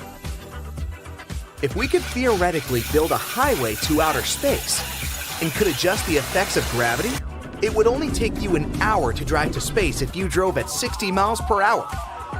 Let's make this happen, Elon Musk. How heavy could a cloud be? It looks like it couldn't weigh too much as it floats easily up in the sky. But a cloud could weigh anywhere up to 1 million pounds. That massive cloud is able to float above you because the air's lighter up there and less dense than dry air below. You can see the same effect when observing oil floating on water. You think you yawn because you were bored or tired? Well, it's a myth. You yawn more often later in the day, but it's just your body helping you remain alert.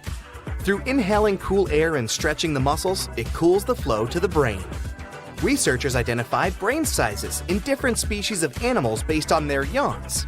The larger the brain, the longer the yawn. So how long do you yawn?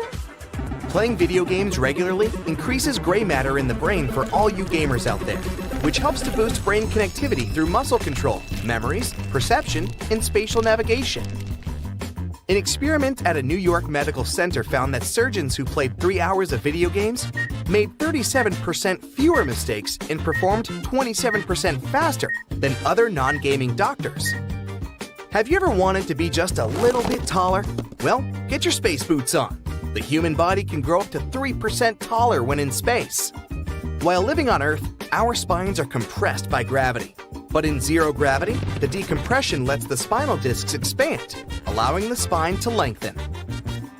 Cows don't have full REM sleep while standing, but they can have a light nap. This is an evolutionary trait that helped their ancestors avoid predators. They stand idle during a power nap if they need to make a quick getaway. They do have full REM sleep, only by lying down. They only need 4 hours of sleep to fully energize for the next day. Women have more taste buds than men, and 35% of women are considered super tasters, and only 15% of men are. Not surprisingly, more women prefer pineapple on their pizza. Now, don't be triggered if you disagree. While sleeping, you're incapable of sneezing. This might seem impossible, especially when you have a cold. But while your body is resting, the nerves that help you sneeze are as well. While you sleep, the brain ignores any irritating sensations or tickling that would typically create the sneeze. Our calendar year once used to end in February. This is because it was the last month to be added to the calendar. A calendar year once only lasted 304 days, so there was plenty of room for more months. It was changed in the year 46 BCE to the calendar we know today by Julius Caesar. They previously followed the lunar calendar. Julius Caesar saw issues with this as it didn't match the seasons. He hired an astronomer who created a calendar based on the solar year. Has your trusty phone ever let you down? More times than you can count? It always seems to run out of juice at the worst possible moment. You forget to top it off, or you end up in an area with no service. And let's not forget how useless it can be in an emergency, like during a tornado when there's no signal. But fear not, there's a cool project called Meshtastic that uses a wireless protocol to keep you connected with your friends. It's like magic, using a radio band called LoRa for encrypted messages. It works in literally any external conditions. Plus, each device can act as a repeater to extend the range of your messages. Perfect for disaster recovery or just keeping tabs on your kids. For less than $25, you can get a starter kit to join the Meshtastic fun. Add a GPS module and a battery and you've got your own private channel. No more stressing when your kids are out and about. You can instantly see where they are. And if you're feeling daring, you can even send low bitrate audio through the airwaves. Now, I'll bet there's a bunch of things your car just can't do. Can it lean into corners? Yeah, I don't think so. What about adjusting its own width to park easier? I know your answer is no, but let me show you something then. This cutie is called Trigo EV, and even though it looks like a futuristic stroller, it's actually a fully functional quadricycle you can totally drive. It was initially created for delivery and car-sharing purposes, but it turned out cooler and way more comfy than expected. If you ever find yourself driving this electric, let's call it a car, shall we? You won't need anything else but a tiny patch of land to park it. It has a maximum speed of 56 miles per hour. Not bad for such a tiny car.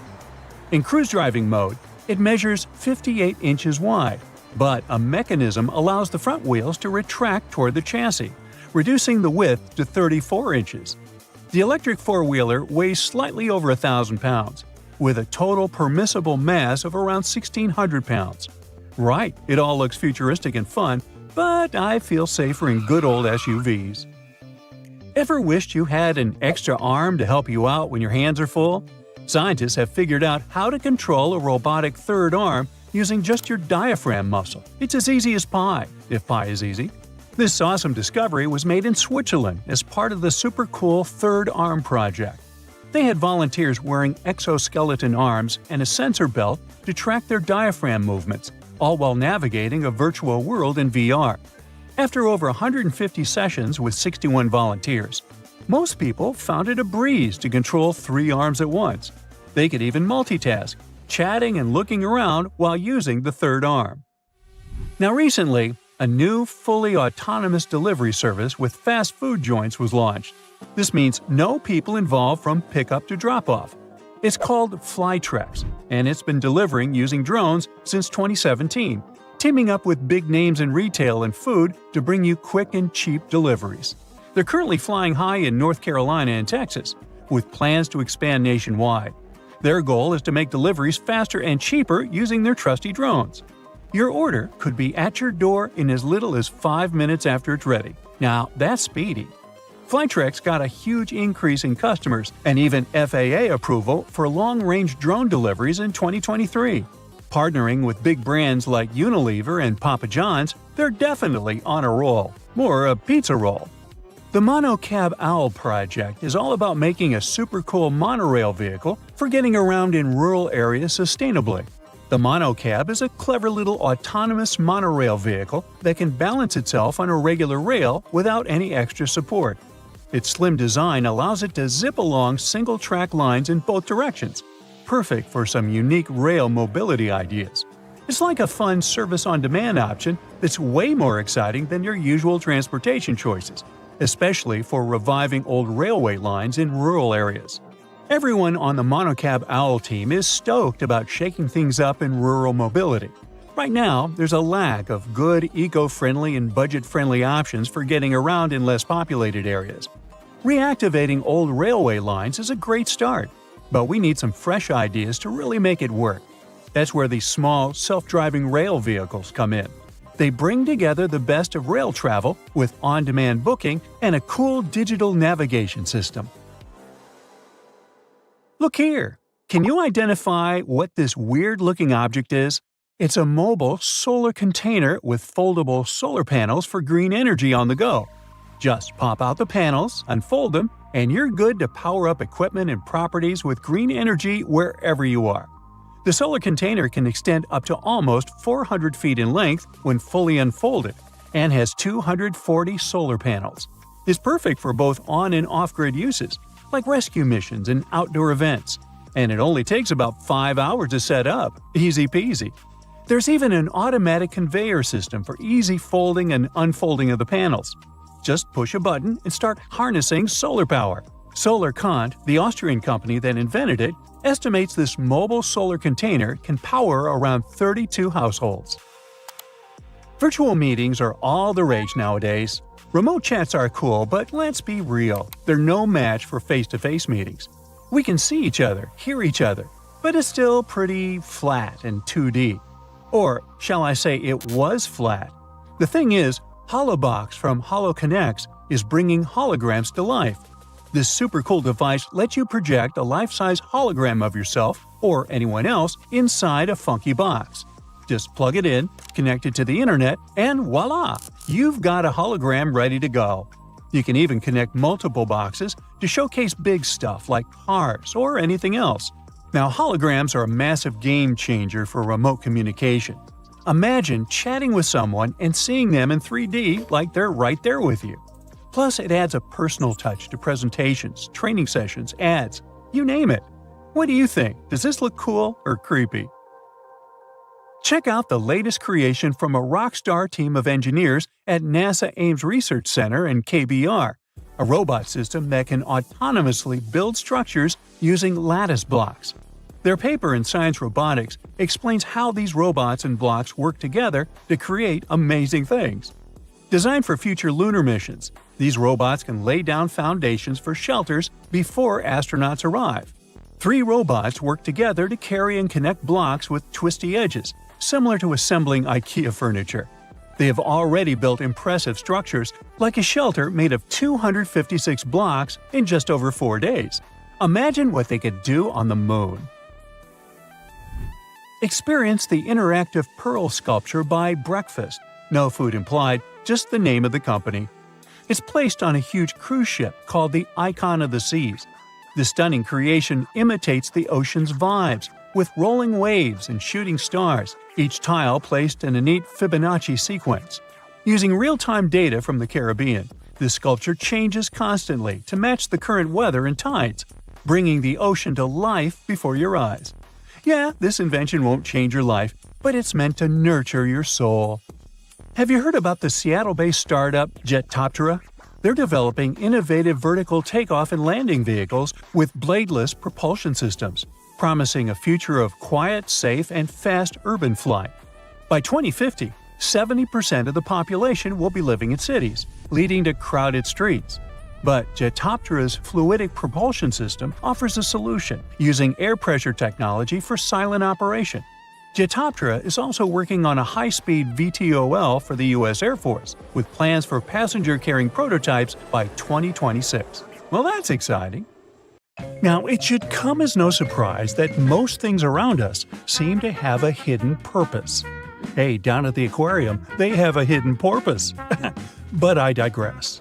Now, please tell me in the comments if you like my joke or about how many of these 26 multi-porpoise thingamabobs you knew about before. It's cool either way. Let's go!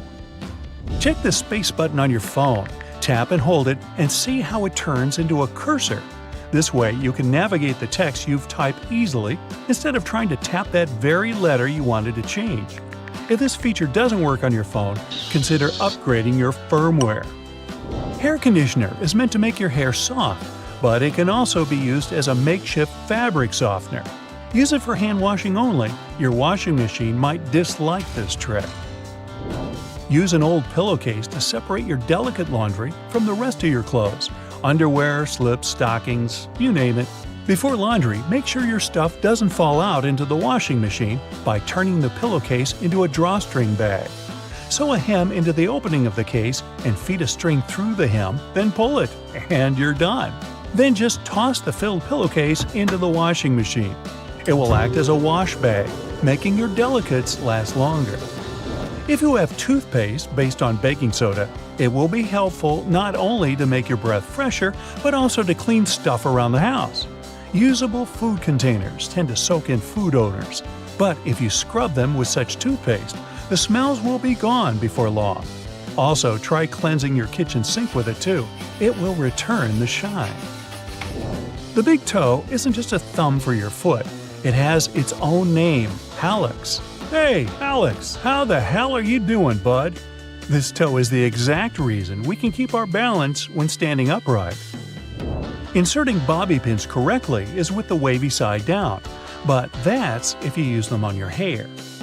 Alternatively, you can put one at the end of the toothpaste tube in your bathroom, and it doesn't matter which side in this case. The bobby pin will help you squeeze the toothpaste to the very last drop. Just slide it down the tube as you keep using it, and you might save a few days before putting toothpaste on your shopping list.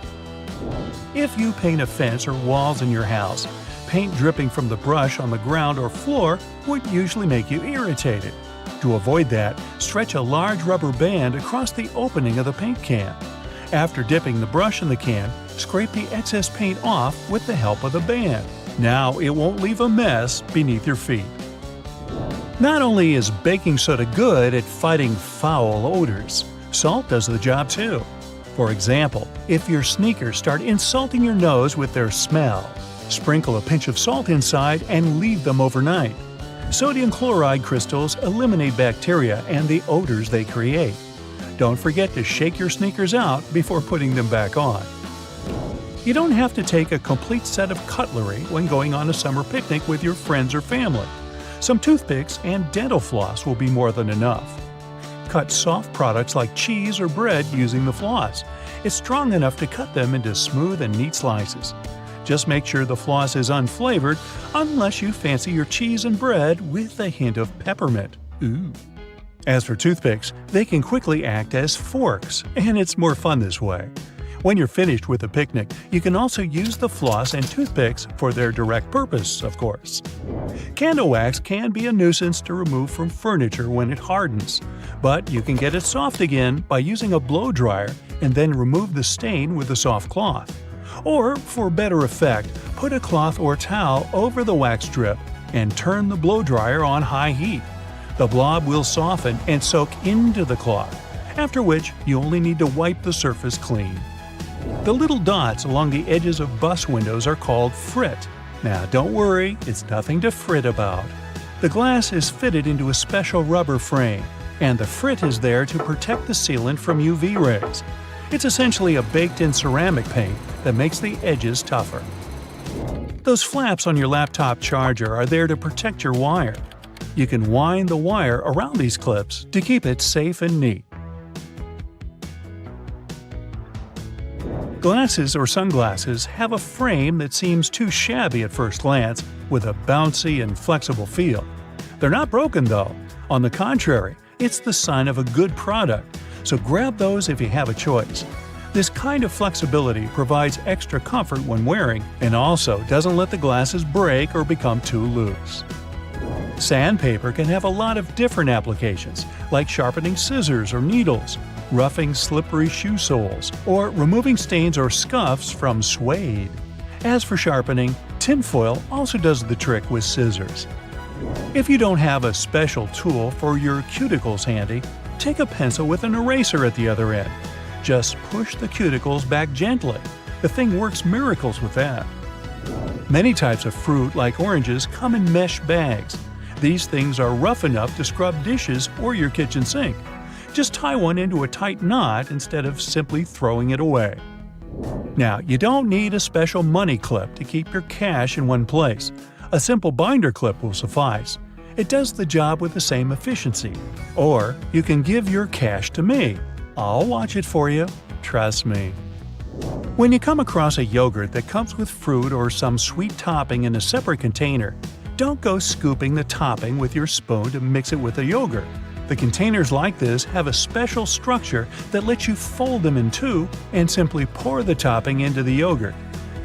Now, using the same plunger on your sink and your toilet is actually not the best idea. The one with the simple cup is made for sinks, while toilets require another type. It also has a cup, but an additional flap folds out from inside it. The flap perfectly fits the toilet drain opening, creating enough suction to get rid of the clog. That's what we're calling it? Okay. Fix a broken bracelet until you get it repaired using a paper clip. Latch both ends of the brake into the paper clip and twist it hard to fasten it on your wrist or ankle. If the cup of a drink you just bought has a lid and you'd like to sip it without hurry, you can take the lid off and use it as a coaster. Mess-free and neat. Packing up your jewelry for a trip or just sorting it neatly in the jewelry box, use buttons you don't need as earring holders. Put the earring pins through the holes in the button, up to 2 pairs, and lock them like you would on your ears. Clear discs that are said to stabilize your earrings and make them look better on your ears aren't actually to be worn. Their real purpose is to hold the earrings in place while they're in the package. Old tissue boxes can be used to store some other stuff when the tissues are gone. For example, you can put a bundle of plastic bags in there and get them out one by one like you would tissues. There's often a serrated opening at the point where the blades and handles of kitchen shears meet. It can be used to strip various herbs like thyme, chives, or rosemary of their leaves in a single motion instead of plucking them with your own hands. And that little hole next to the camera on your iPhone isn't a flash, it's a microphone. One of 3, in fact. They're meant to pick up every sound regardless of how you hold your phone. And this particular one also helps with voice recognition. Ooh, hello? Do you recognize my voice? Do I sound like myself? Hey, is this thing working? You're flying through space, dodging stars and black holes. Your speed is so great that you can get from one galaxy to another in just a few minutes. Sound far-fetched? Well, all this can become a reality because NASA has already tested the technology that might allow us to travel faster than the speed of light.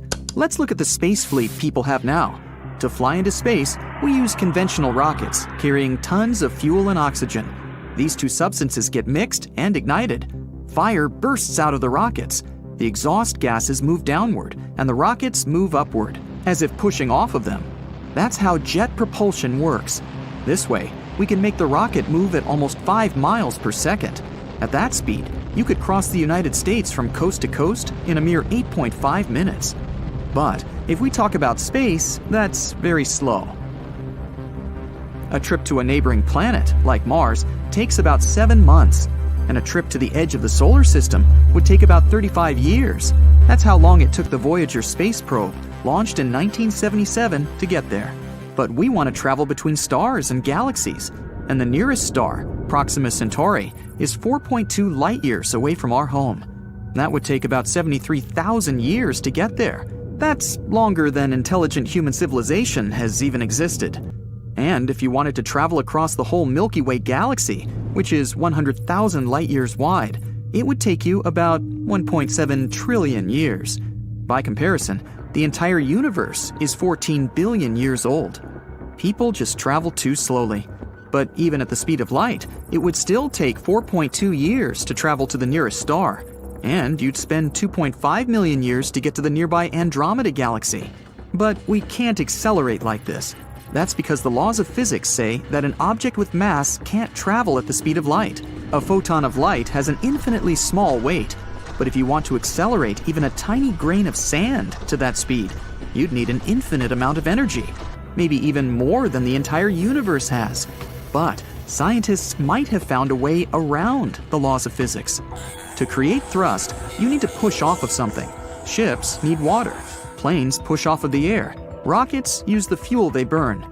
But this thing, the M drive, works in a different way. A powerful magnetron, like the one in your microwave, sends waves into this cone. It's a resonator. It makes the waves inside bounce off of one of the walls and hit the others. As a result, we have a weak force at the narrow end of the cone and a strong force at the wide end. And if we analyze this powerful force, we'll see that it is directed toward the wide end of the cone. So, the thrust will be in the opposite direction. Now, let's make this model much, much larger and put the M drive on a spaceship. The narrow end of the cone faces up. The wide end is turned downward. The magnetron starts to work. The resonator creates thrust, and the rocket takes off. It makes no noise and doesn't emit any harmful gases at all. This mechanism can accelerate the rocket much faster than we do with tons of fuel. In theory, we could even reach the speed of light. Sounds great, but in reality, it isn't. Although the inventor of this device tried to prove the M drive works, no independent experiment around the world has shown positive results. NASA sponsored the construction of such a machine in a laboratory, but it didn't create any thrust during the research. Another option that would allow us to travel much faster than the speed of light is the Alcubierre bubble.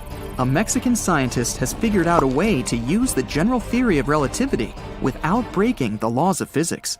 Let's say we have a spaceship on a space-time blanket, and it needs to make a trip to the other end of the blanket.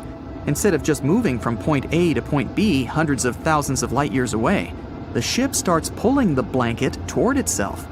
As the spacecraft folds the blanket, point B moves toward it. Now the ship needs to travel a much shorter distance to point B. It makes a quick trip and then straightens the time-space blanket back to normal. Voila! So such a spaceship doesn't need powerful engines that will burn tons of fuel and oxygen. It would move in a kind of bubble. But the hardest part is creating such a bubble. To do this, we would need an amount of energy roughly equal to the mass energy of all of Jupiter. That's more than we can produce on Earth. And still, scientists are planning to test this technology on a small space probe the size of Voyager. But this experiment might last for decades, or even centuries. Now scientists are trying to reach at least 20% of the speed of light using a laser. And they're planning to get to Proxima Centauri in about 30 years. It's likely to happen like this. A mothership will launch from Earth. It'll carry thousands of fingernail-sized space probes. After reaching orbit, the mothership will launch the probes into space. Each probe will then deploy a sail, a thin, reflective piece of material the size of a parking lot. Then people will focus a powerful laser beam from Earth directly onto the probe's sails.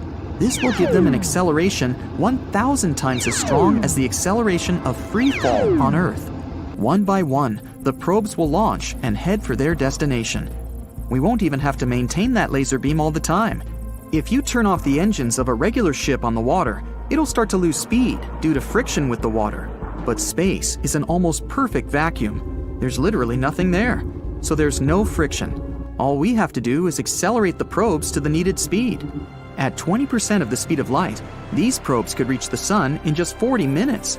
But instead, they will head for the star Proxima Centauri.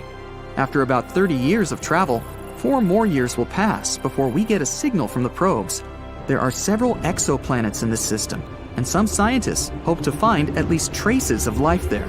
But this sail technology can be used in space even without a powerful laser. We can use the Sun. If we create a sail the size of a soccer field and unfold it in space, it'll start catching the Sun's rays. And since the surface of the sail is reflective, the rays will bounce off the sail. This will create thrust and propel the spacecraft. One disadvantage of this technology is that we can only use it inside the solar system. In cold interstellar space, the sail won't be able to catch the sun's rays or solar wind. Another candidate for faster-than-light travel is an ion thruster. Like a conventional rocket, a spacecraft with ion thrusters would be propelled by gas ejected outward. Only, in this case, the gas would be ejected not because of fuel combustion, but because of an electric field. We'd need to create a powerful electric field inside the engine. Particles of gas passing through this electric field would get accelerated and ejected outside. This would create thrust. And although the acceleration in such an engine would be many times weaker than in a conventional rocket, the ion engine would be able to reach higher speeds. NASA was planning to build an ion-powered spacecraft to fly to Jupiter. Ion engines consume a lot of energy, so the ship was to be equipped with a nuclear reactor and lots of solar panels. 8 large engines were supposed to accelerate the spacecraft to about 56 miles per second. At this speed, the trip from New York to London would take 1 minute. So far, this technology has been actively tested on different space probes, but it can't provide a solution to how to travel faster than the speed of light. Perhaps people will still be able to travel between galaxies in conventional rockets, but they'll need to use some sort of shortcuts called wormholes. So, back to our space-time blanket. Point A lies at one end, and point B is at the other. Instead of traveling across the entire blanket for millions of years, you can simply fold it. Then point B will be right above point A, and you can quickly get there through a short tunnel between them. Such tunnels are called wormholes. Some scientists believe that wormholes can be inside black holes. But there are 2 problems here. The nearest black hole is 1,500 light-years away, so a trip there would take eons. The second problem is the hole's gravity. Black holes have the strongest gravitational pull of any object in the universe. Their gravity can crush any spacecraft. That's because the gravitational force increases with every inch you move closer to the black hole's center, and the force affecting the nose of the spaceship will be much stronger than the force that affects the tail. The spaceship will stretch out like spaghetti and get torn apart. But there's a theory claiming that a spacecraft or even a person can survive falling into a black hole, but only if the black hole is supermassive, like the ones that lie in the centers of galaxies. They can be millions and billions of times heavier than the sun. But even though they're heavier, they're also bigger in size. This means gravity probably doesn't increase so fast there. You or your spacecraft might not turn into spaghetti, and might even get to see what's at the heart of the black hole. There's nothing better than a nice piece of buttered toast for breakfast, if we're not counting hot fudge sundaes.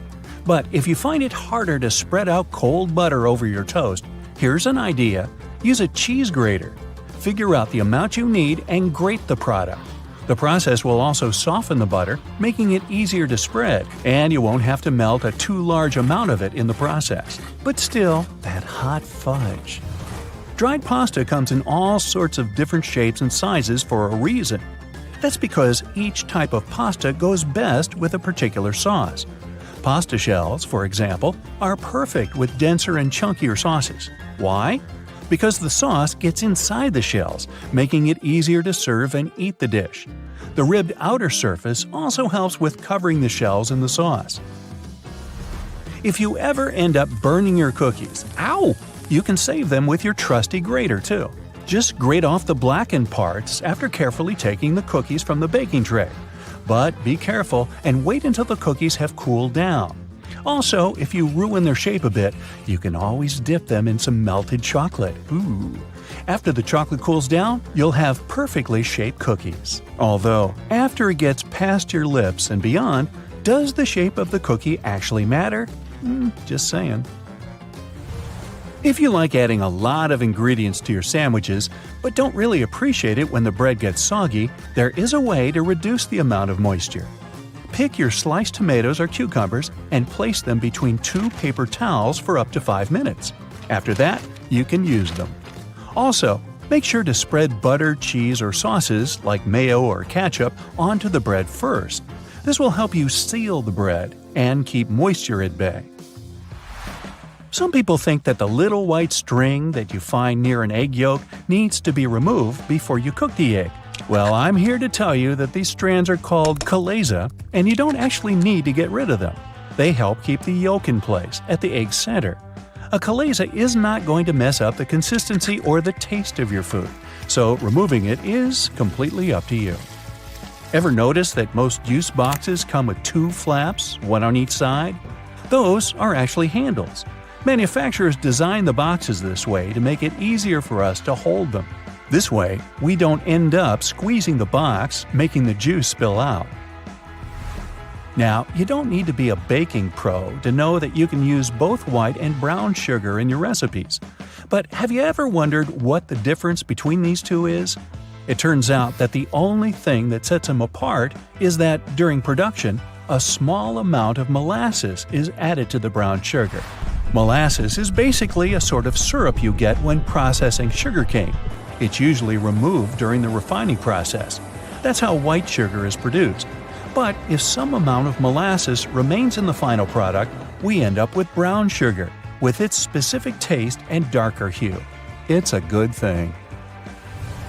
There are a lot of things you can put in your dishwasher apart from your dishes. For example, you can clean such things as your silicone oven mitts or the knobs of some kitchen appliances, like your oven or stove. Some kitchen sponges and reusable towels may be safe to clean in the dishwasher as well. Speaking of kitchen cleaning products, there are a lot of things you can do with dish soap, like degriming your patio furniture. Just add a bit of dish detergent to some warm water and use the solution to wipe down your outdoor furniture with a piece of cloth. Finally, rinse it clean using your garden hose. You can also use dish soap to get rid of greasy stains on your clothes, be it pasta sauce or salad dressings. Hey, sometimes we miss our mouths. So, just apply a little dish detergent to the stain and then rinse with water. Use non-colored soap for lighter clothes. For more difficult stains, let the dish soap sink in for a bit, then throw the piece of clothing in the washer as usual. And think about maybe getting a bib. If none of the methods have helped you organize your closet, and you're still overwhelmed with large piles of clothes, there's a simple way that might be effective. It's called the one-in, one-out rule. That means for every new piece of clothing you buy, you need to get rid of one you already have. That means you'll always be decluttering your space. To make it easier to find something in your closet, good luck. Keep your most used items at eye level. This way they'll be easier to find and pull out when you're in a hurry. Those items that you tend to use less often, like your evening clothes for example, can stay on the shelves above or below your eye level. You can make good use of old spice tins. If you glue some powerful magnets to the inside of the tins, they can double as magnetic shelves. You can use them for all sorts of everyday items, like kitchen pliers, ice cream scoops, or even cutlery. You can also place them on any metallic surface, like your refrigerator door. They'll blend in nicely with your kitchen magnets. Hidden in your laundry room, there's a great tool for picking up pet hair. It sometimes works better than lint rollers. Take a dryer sheet and, using some elbow grease, you'll get rid of that dog or cat hair in no time. It works on all sorts of surfaces, but it's especially effective for upholstered furniture. Now, if you don't like it when a door starts squeaking whenever you enter a room, get a bar of soap and rub it straight on the hinges.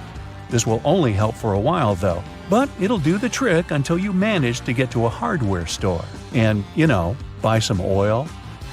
Have you ever noticed that in some elevators, there's a star next to the number of a specific floor? No, it's not to indicate where my office is. It's there to point out where the nearest exit is. And it's not always on the first floor. It's most likely located on the floor closest to the street. Have you ever wondered why stop signs are red? Well, back in the day, they didn't actually have any particular color at all. Before the 1920s, they didn't even have a standardized shade. In 1922, though, someone came up with the octagon, but initially it was painted yellow, all because the red coloring tended to fade out too quickly because of sun exposure. So yellow turned out to be the best option. It took another 30 years for fade-resistant enamel paint to be invented. We ended up changing the color of the stop sign back to red. After all, it's still the best color if you want something to be easily noticeable. Do you know there's a type of rose that can grow taller than people? According to the Guinness Book of World Records, the tallest rose bush ever found grew in Vienna, Austria. It was a staggering 28.5 feet tall. Yes, it arose to a great height. In the same way we all have unique patterns on our fingerprints, no two tigers have the same set of stripes. It makes it easier for people working with this feline species to distinguish one tiger from another. I'll bet you didn't know the White House has its own flower shop hidden in the basement of the building. It's supposed to provide flower arrangements for all sorts of events that take place there. It's probably no surprise that pizza has become an American staple dish despite its Italian origin. People in the US love it so much that they buy 350 slices of pizza every second in the States. Man, I'm not getting my fair share. To manage the huge demand for this delicious dish, around 17% of all restaurants in the US are pizzerias. Finally, there's a way to make lemon juice without the seeds getting into your beverage. Try cutting the fruit in two and squeezing it with a pair of kitchen tongs. The pointed end of the lemon should be facing down. The juice will flow down, but the seeds will remain inside the lemon. Ooh, lemonade. It goes well with pizza. If you ever find yourself stuck in the trunk of your car, stay calm. All cars are supposed to be equipped with an emergency latch to help open the trunk from the inside in the unlikely case it happens. These latches are so well thought out that they can be opened by people of all ages. More so, handles are designed to glow in the dark, too. You can even pull them with the mouth if there's not enough wiggle room to use your hands. Never mind how you ended up in the trunk in the first place. Moving on. If you're ever working with needle and thread, remember you don't need to stick the needle directly into the spool. You may end up losing the needle altogether. Not to mention you can easily hurt your fingers. A lot of modern sewing kits these days come with a designated place for safeguarding the needles. It's located at the bottom part of the thread spool. You'll just need to pull it out. It's even made to hold multiple sewing needles at a time. Disposable ballpoint pens come with a little secret of their own. Did you ever notice that in some of them there's a small hole in the plastic part? It's actually a rudimentary ventilation system. It's supposed to let the ink easily make it to the tip of the pen. Okay, I know it's in the name, but you really don't need to shake the seasoning shaker to get any product out. Don't believe me? Hey, you're not the only one. Go grab your favorite seasoning bottle out of your pantry. If it has one of those removable plastic caps, it's perfect for the experiment. Instead of shaking the bottle, try holding it from the plastic cap while it's upside down. Now gently twist the bottle from side to side and, before you know it, you get some gorgeously flowing seasoning without having to wiggle the shaker and make a mess all over the stove. On the same note, most salt and pepper shakers should have ridges on the bottom of the glass portion. In case you get any seasoning stuck in there, place the bottom of the salt shaker against the bottom of the pepper shaker and wiggle it around so the ridges click with each other. The seasoning should easily pour out now without you having to open the bottle. In colder weather, you often have so many clothing layers on you that you can hardly feel the purse or back straps on your shoulder anymore. Not to mention how fast they can slide off. Some jackets come with a built-in solution for that, in the form of a small tab on the shoulder with either a hook or a button. It's meant to be opened and closed comfortably, so you can keep your purse in place at any time. You're most likely using it merely to peel the skin of potatoes, carrots, or cucumbers. But you can use your vegetable peeler for chopping fine strips of onion as well. Just cut the onion into quarters vertically and then start slicing. This might also help out with those embarrassing onion tears. Most people miss this one, but should you ever have a closer look at your toothpaste tube, you will surely see some sort of coloring there, either a dot or a block. Colors can vary. They can be black, green, red, or even blue. These color spots are actually meant to help the assembly machines back at the toothpaste factory. They recognize when and where these machines need to cut the toothpaste tubes and proceed to fold them for packaging. For most types of footwear, if there's anything that seems a bit out of place, always know that it's there for a reason. Most manufacturers don't put extra items on shoes just for fun. It would definitely be a waste of time and resources. For footwear like boots, for example, there's often a small loop at the top back of the shoe. It's there to help you when you need to put the shoe on, since you can quickly pull on it. Plus, you can also hang the shoes somewhere, most likely to dry, since most boots are meant to be worn in the colder weather. Now, I've been guilty at least once of overdressing with a bunch of layers just so I won't need to jam everything in my check-in bag. But does it become a problem when you actually have to get seated? What do you do with your coat or your jacket? Well, have a closer look next time you board a plane on the seat in front of you. The hook that keeps the tray table upright can double as a jacket hook. As long as you don't need to have any meals while in the air, you're good to go. Now, most mascaras expire within 3 to 6 months, I'm told, depending on the manufacturer. But you can help speed up that process if you're not careful enough. Continuously pumping the mascara wand, trying to mix in the product actually pushes more air into the tube. This can make it dry much faster, and you evidently won't get the desired results with it anymore. There's an easy way to check if your mascara is still good enough to use. If you don't hear a popping noise when you take the brush out, you may very well need to go get yourself a new mascara tube. Now, I know we're living in the era of Bluetooth-connected devices, but for better quality sound, they still recommend using headphones that connect via audio jacks. Remember seeing black ridges on those jacks? They aren't there just to make them fit when you plug them into your phone or laptop. Made out of a special insulating material, these bands are meant to guard the wires when sound is being transmitted. Based on the number of bands, you can figure out which end goes where. Some empty space under noodles in a cup doesn't mean the company producing them wants to cheat you out of a full portion. No. It's a manner of keeping the noodles intact during their transportation. It also helps with the circulation of hot water that is poured over the products before you can enjoy them. The V-shaped neckline was initially designed to serve a bunch of objectives. First, as a way of prolonging the life of the garment that would maintain its shape over the years. It's also there to fit your head through the shirt in case it needs some stretching. This way, it ensures a snugger grip around the neck. Lastly, it helps absorb sweat in case you're wearing the shirt while exercising. Now, it's not necessarily a custom anymore, but you may have stumbled upon a dinner jacket with an additional mysterious pocket on the right side. Turns out, this pocket was used by men to easily reach their train tickets, since most of them had to travel to work every day. It helped them keep their jacket buttoned up, but also benefited from the use of a pocket. Now it's only added as a decoration, and it doesn't serve an actual purpose anymore. Speaking of things we don't use these days, or at least for their initial purpose, did you know Play-Doh was originally a cleaning product? In the 1920s, the market was in need of a product that could help them wipe the wallpapered areas around coal-burning furnaces. The recipe for what we now know as Play-Doh was thus invented. It was manufactured in white only, and was supposed to clean wallpaper by being rolled back and forth over the dirt.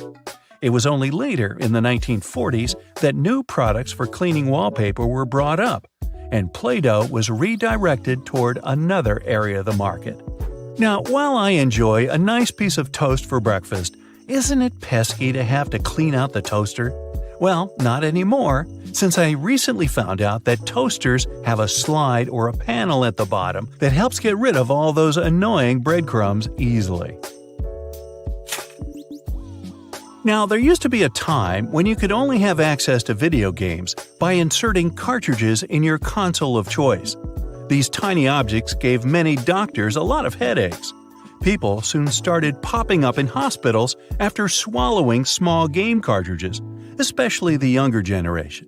Nintendo, the company that manufactures the majority of these devices, had to come up with a creative solution to prevent these accidents. So these days, Nintendo Switch cartridges are purposely coated with specific chemicals that can leave a really bad, bitter taste in the mouth. Not that I'd, recommend you ever try and taste for yourself.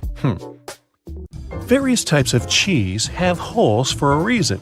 For example, Swiss cheese is made with special bacteria that produce carbon dioxide. As the CO2 is emitted, it blows like bubblegum, leaving tiny craters, also known as cheese eyes. Then the cheese is cooled down, but the holes stay in place. Over 40 billion Oreos are made every single year. It's the world's most popular manufactured cookie. The geometric design stamped onto these cookies has the Nabisco logo, the symbol of European quality, surrounding the word Oreo. William Tournier created the chocolate cookie design we see today back in 1952. If you use reusable bottles, you probably know that sometimes they smell. Even if you only use it for regular water, it still smells. But it's not the water that smells, it's the microorganisms in it. If you drink water from a bottle, the particles of your saliva and sweat stay in there. Those bacteria start to build up in the bottle, causing the smell. So, if you choose reusable bottles, make sure to wash them every day to prevent those bacteria from building up. After washing, let it dry completely before using it again. Not only are the jeans blue, but the police officers' uniforms as well. The first official police officers appeared in the 19th century in London.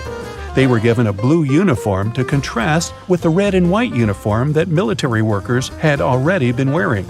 2 decades afterward, the police force was adopted in the USA, and they followed the patterns. The uniform is still blue nowadays because it proved to be a good color. It's not that visible in dark hours, and police officers can observe things and people staying unnoticed. Also, stains aren't that visible on dark material. And, well, everyone knows that police officers wear blue and they're recognized it. So, why change that? Baby carrots are tiny, and unlike regular carrots, wet, not unlike baby humans.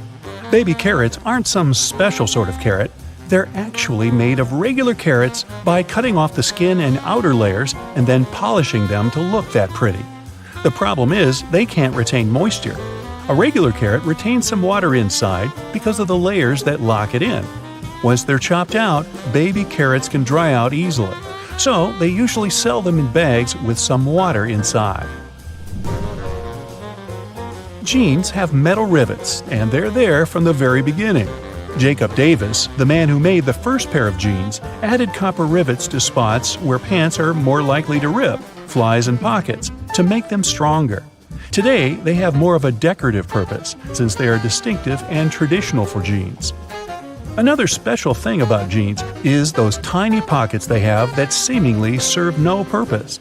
Well, maybe it's true now, but years ago, when many cowboys were wearing jeans, the pocket was made specifically to keep a pocket watch there. Also, back then, a pair of jeans had just 4 pockets. That tiny pocket, the watch pocket, 2 big pockets in front, and just 1 pocket in the back. Car headrests are all about comfort, and detachable headrests are all about safety. If you pull the headrest out, you'll see 2 sturdy metal bars. If you ever get locked or trapped in a car, you can use the bars to smash the window and get out. Those little red spots you sometimes see after you crack an egg are nothing to be worried about. Tiny blood spots can be caused by a small rupture in a blood vessel of a hen as it was laying the egg. Eggs with these blood spots are safe to eat, but that spot can be removed if you want. It won't affect the taste of the egg. Oh, that's comforting. Hidden within the Toblerone logo of the mountain is the image of a bear standing on its hind legs, about to eat that yodeler over there. No, not really. This is because bears are a big part of Bern, one of the biggest cities in Switzerland, where the founder created the triangular chocolate treat. Toblerone is also a play on the founder's family name, Tobler, and the Italian word Torrone for honey and almond nougat. The space below a cup of noodles is there to protect the noodles during transport. This technique is called a middle suspension. Not only are they protected better in their styrofoam cup, but it also helps those noodles soften more evenly and quickly. Even though you might have noticed that the hole on the barrel of ballpoint pens has no purpose, it does. It's called a venting system, which helps the ink flow more smoothly. This way, an even amount of air pressure is created inside and outside the pen, allowing the ink to flow into the point easily. It's not an accident that soy sauce bottles have 2 spouts. The sauce is liquid, and it flows out of the bottle pretty quickly once you turn it over. Most Asian food lovers will admit they've spilled it at least once in a lifetime. That's why nowadays restaurants prefer serving soy sauce in special bottles that have 2 spouts. This design allows you to control when and how much sauce will come out. Just put your finger on one spout while you pour the sauce through another. If you press your finger tightly to the spout, the sauce will stop flowing, and if you remove your finger, it will flow again. And please do not remove your finger in a restaurant. It will freak everybody out. You've probably noticed that train and bus seats are covered in fabrics with weird patterns. Any idea why? They use these patterns to cover any germs and stains on the seat. Oh boy. The brighter the color and the more patterned it is, the harder it will be for a passenger to notice any stains and get grossed out. Also, the patterns are usually so ugly that no one even wants to look at them for long enough to spot any stains. So yeah, the pattern is there to make you look away, and if you look, to make it less noticeable. No bus will ever have plain white seats, that's a guarantee. The middle tab on soda cans can be flipped around. You can slip a straw in place so you don't have to hold it up to your mouth. This Stay On tab replaced the pull ring tab created in the early 60s. You remember those, don't you? Those could be quite sharp and easily discarded where they could be a menace for others. Now you can pop your straw straight into one. Also means you can produce some bubbles and make a mess like a 3-year-old. Sometimes, when you purchase an article of clothing, you receive a plastic baggie with an extra button and a swatch of fabric. While the fabric is clearly used to patch holes, it can also be used to test the effects of various cleaners on certain surfaces. It's handy, too, to test wash cycles before using them to wash the whole garment. Escalators have those fluffy black brushes for a similar reason that some have yellow lines on their steps, to try and deter people from getting too close to dangerous places. People don't always take notice, and sometimes clothing can drape close to the point where the step meets the edge or skirt. The brush is a little barrier to help prevent this from happening. They can also catch bits of fluff and prevent other small things from falling down into the gaps. Those takeaway containers most associated with Chinese restaurants are designed to not only carry your food home, but to store it in the fridge. They double as a plate, as you can eat straight out of them and don't have to worry about dirty dishes. Yay!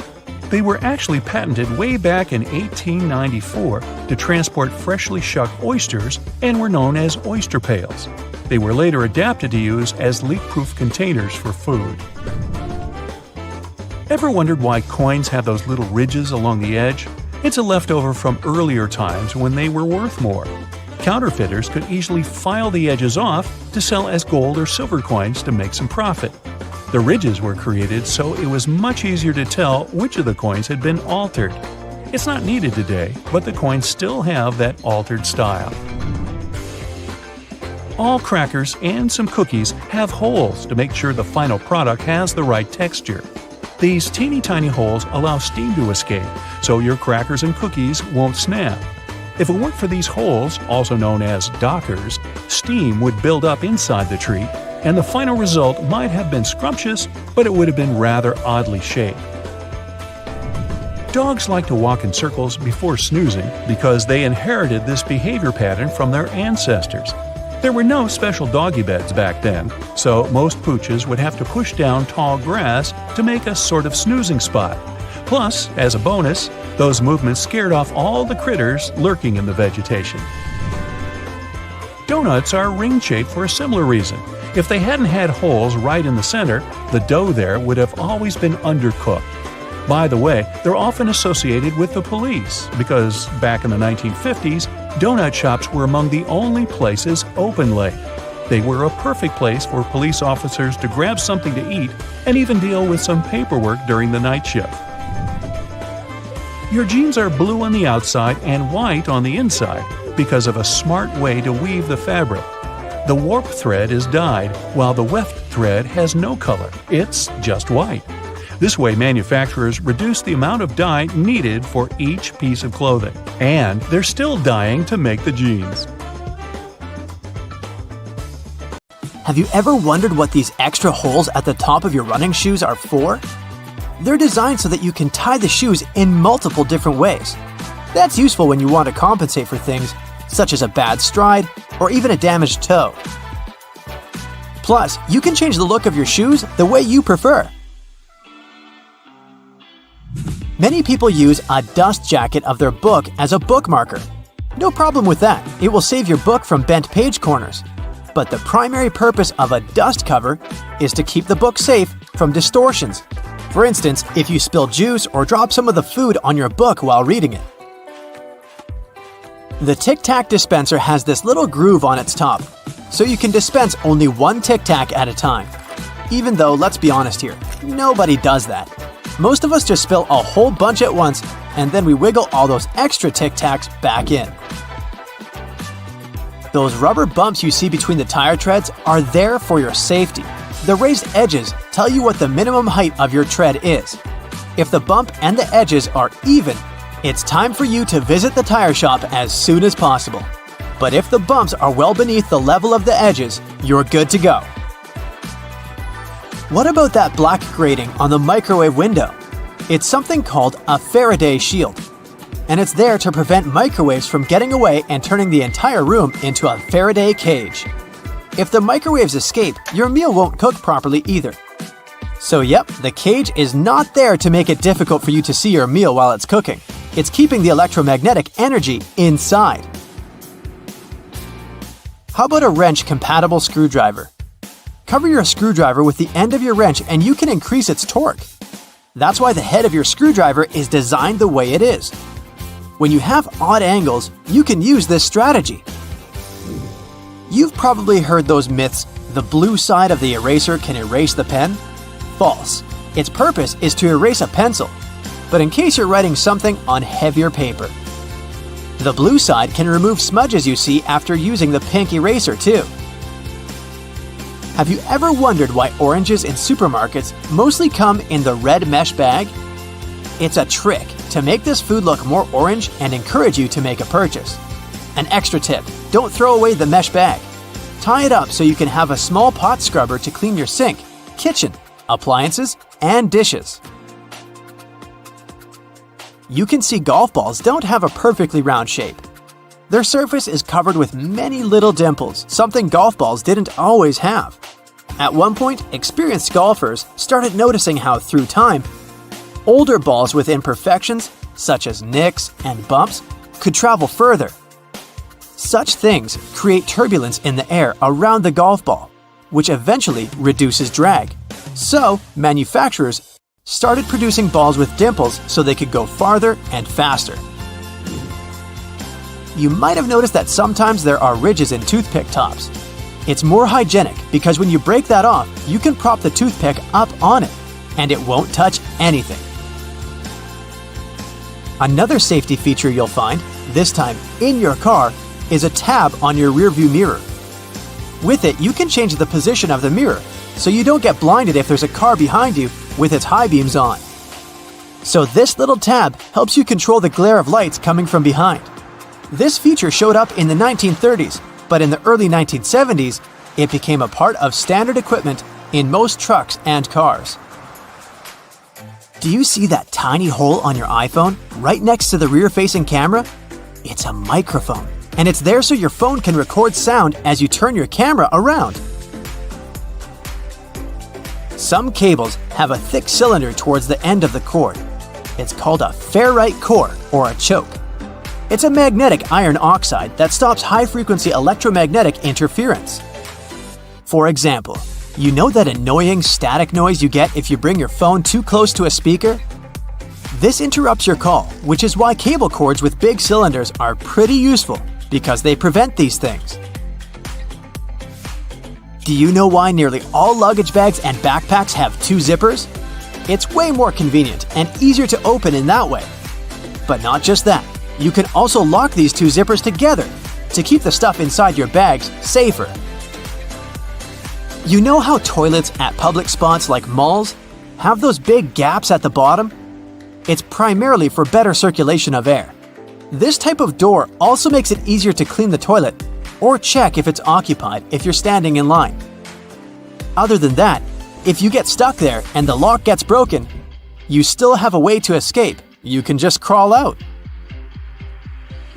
Ever notice those plastic end caps on utility knives? And they also have scales on them, which indicates you may use them multiple times but with sharp edges. You can separate the blades through these plastic end caps. Then, you can move the slider and bring the sharp blade to the front. If you've ever taken a moment to examine a regular grocery cart, especially their fold-out section, you probably noticed those metal loops jutting out. They're designed to protect the items you carry in your cart. You can use them to hang bags with soft items. You don't want to accidentally squish with heavier products, like bread, or easily breakable things like eggs. Many coffee mugs come with curved notches on their bottom. When you're washing your mugs, put them against the rack at an angle in your dishwasher. This way, the water won't pool in there, so your favorite cup will be completely dry by the time you take it out of the dishwasher. If you're a McFlurry fan, you've probably noticed there's a square hole in the handle of the spoon. It's there so you can attach it to the special machine that mixes the ice cream and your favorite toppings together. The machine has a bar that slips into this square-shaped spoon and then thoroughly stirs it. And you get the spoon so they can minimize the mess during the process. Quite neat, wouldn't you say? A regular milk jug has a dent on one side. Some might see it as a random design decision, but a dent has several purposes. One of them is to get bigger if there's a gas buildup. This happens when your milk is spoiled. So you don't even have to try to check this out. Also, the dent is there so the jug doesn't burst if you accidentally drop it. The dent allows the expansion space that deals with the sudden pressure that happens when you drop the jug. Dental floss. Sure, it's important for your dental health, and it's easy to assume what you do with it. But dental floss is great in the kitchen as well, because it's a very precise cake slicer, way better than a regular knife. Most kitchen shears have a serrated opening right there at the center where the blades and handles meet. It's something you can use to trim difficult herbs such as rosemary, thyme, or chives. Because of this opening, you don't need to pick the leaves off by hand, but de-stem them in one motion. The majority of gelatin containers or single-serving yogurts come with a tinfoil lid, and in most cases, you can use this covering as a disposable spoon. Just peel away the covering, and after a couple of simple folds, you'll have a perfect little spoon for your midday snack. The seatbelt on the passenger seats has a fabric loop. When put under a great amount of pressure, the stitches on the loop rip apart, so the excess fabric can assist in cushioning the passengers. The extra few inches can make a great difference within a dire circumstance. However, there isn't one on the driver's side. As the driver is so close to the steering wheel, it's safer for them not to have one. Seatbelts were originally invented in the mid-19th century, though this technology wasn't brought into common practice until the 1960s. Pre-collision sensory technology has assisted with developing the safety of seatbelts and other features to the next level.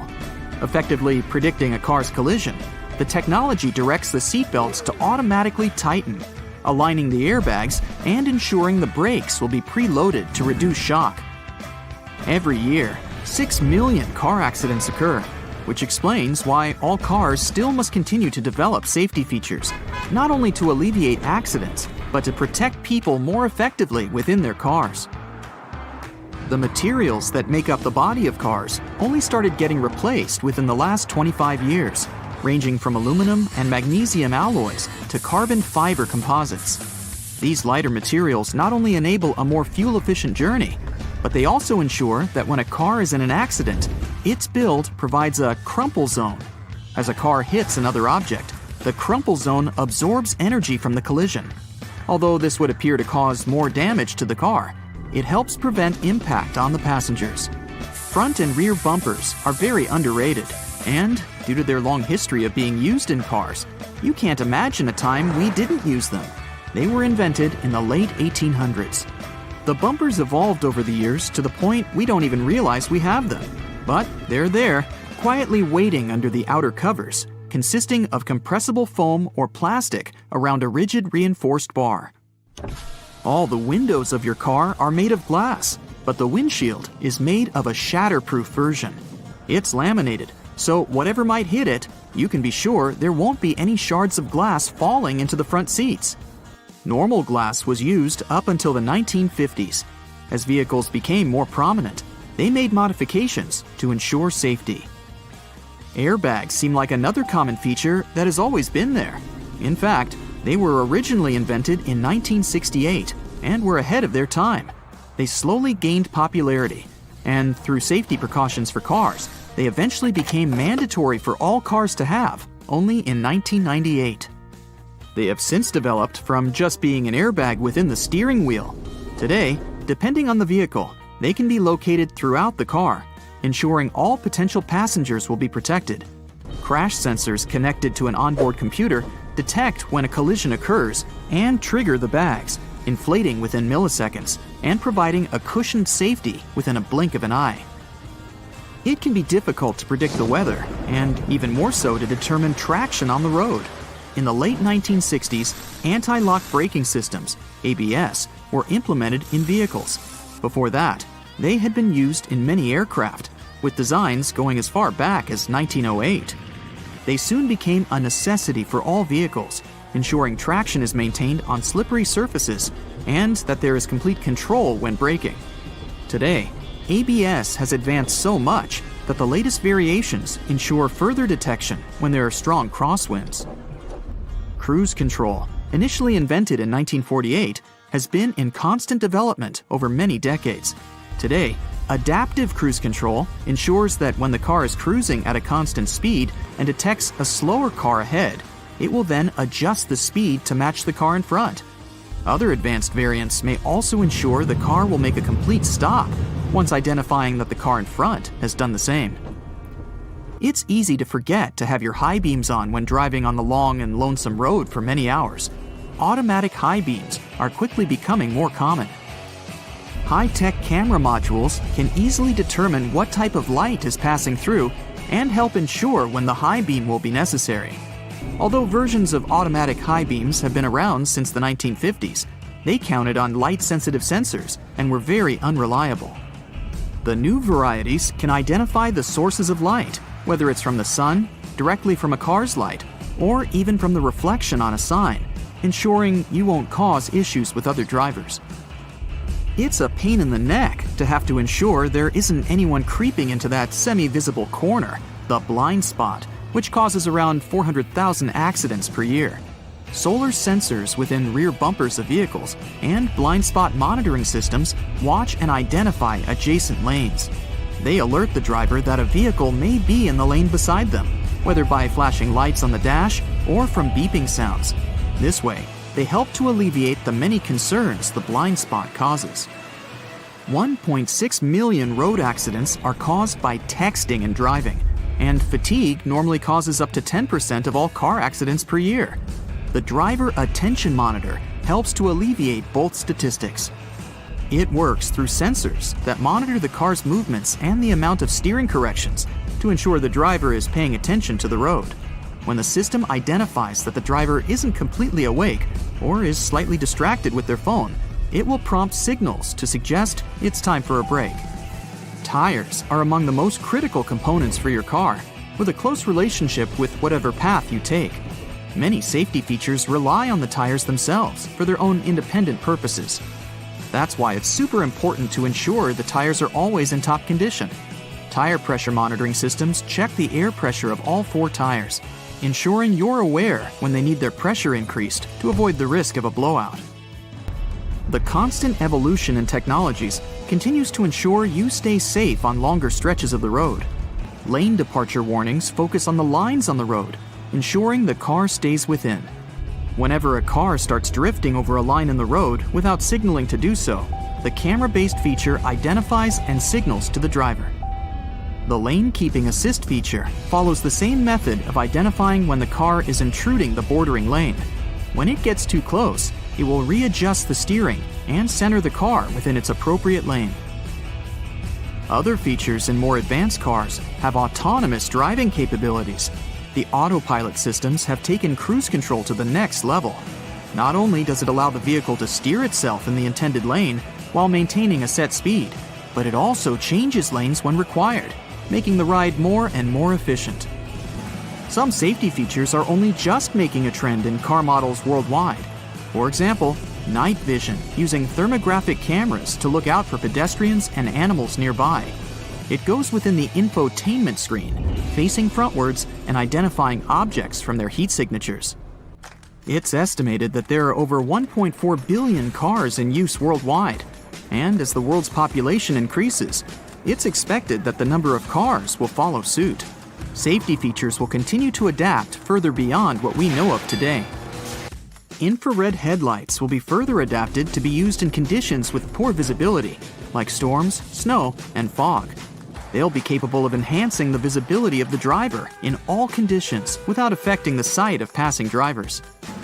Driver override systems will soon be able to monitor and identify human behavior. Whether due to reckless conduct on the road or for other safety precautions, cars will soon have the functionality to take complete control of themselves, ensuring both the passengers and the driver's safety. Augmented reality windshields are in early development already, providing some indicator reflections from the dash onto the windshield.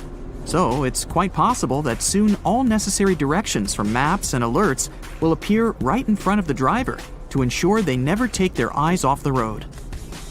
Airbags will soon not only just be used within a car to ensure the passenger's safety, they will also activate from the outside of the car once they identify a definitive collision. The airbags will inflate outwards, covering the entire outside of the car and drastically reducing its impact. It may be so advanced that the bodywork of the car won't even need to be buffed out. The future technology of cars is expected to be so progressive that the cars themselves will have their own form of communication, not with human drivers, but with other cars. Just imagine cars communicating and sharing information as they identify roadblocks, issues on the road, or disruptive weather patterns. It will all ensure the most efficient and safest route possible.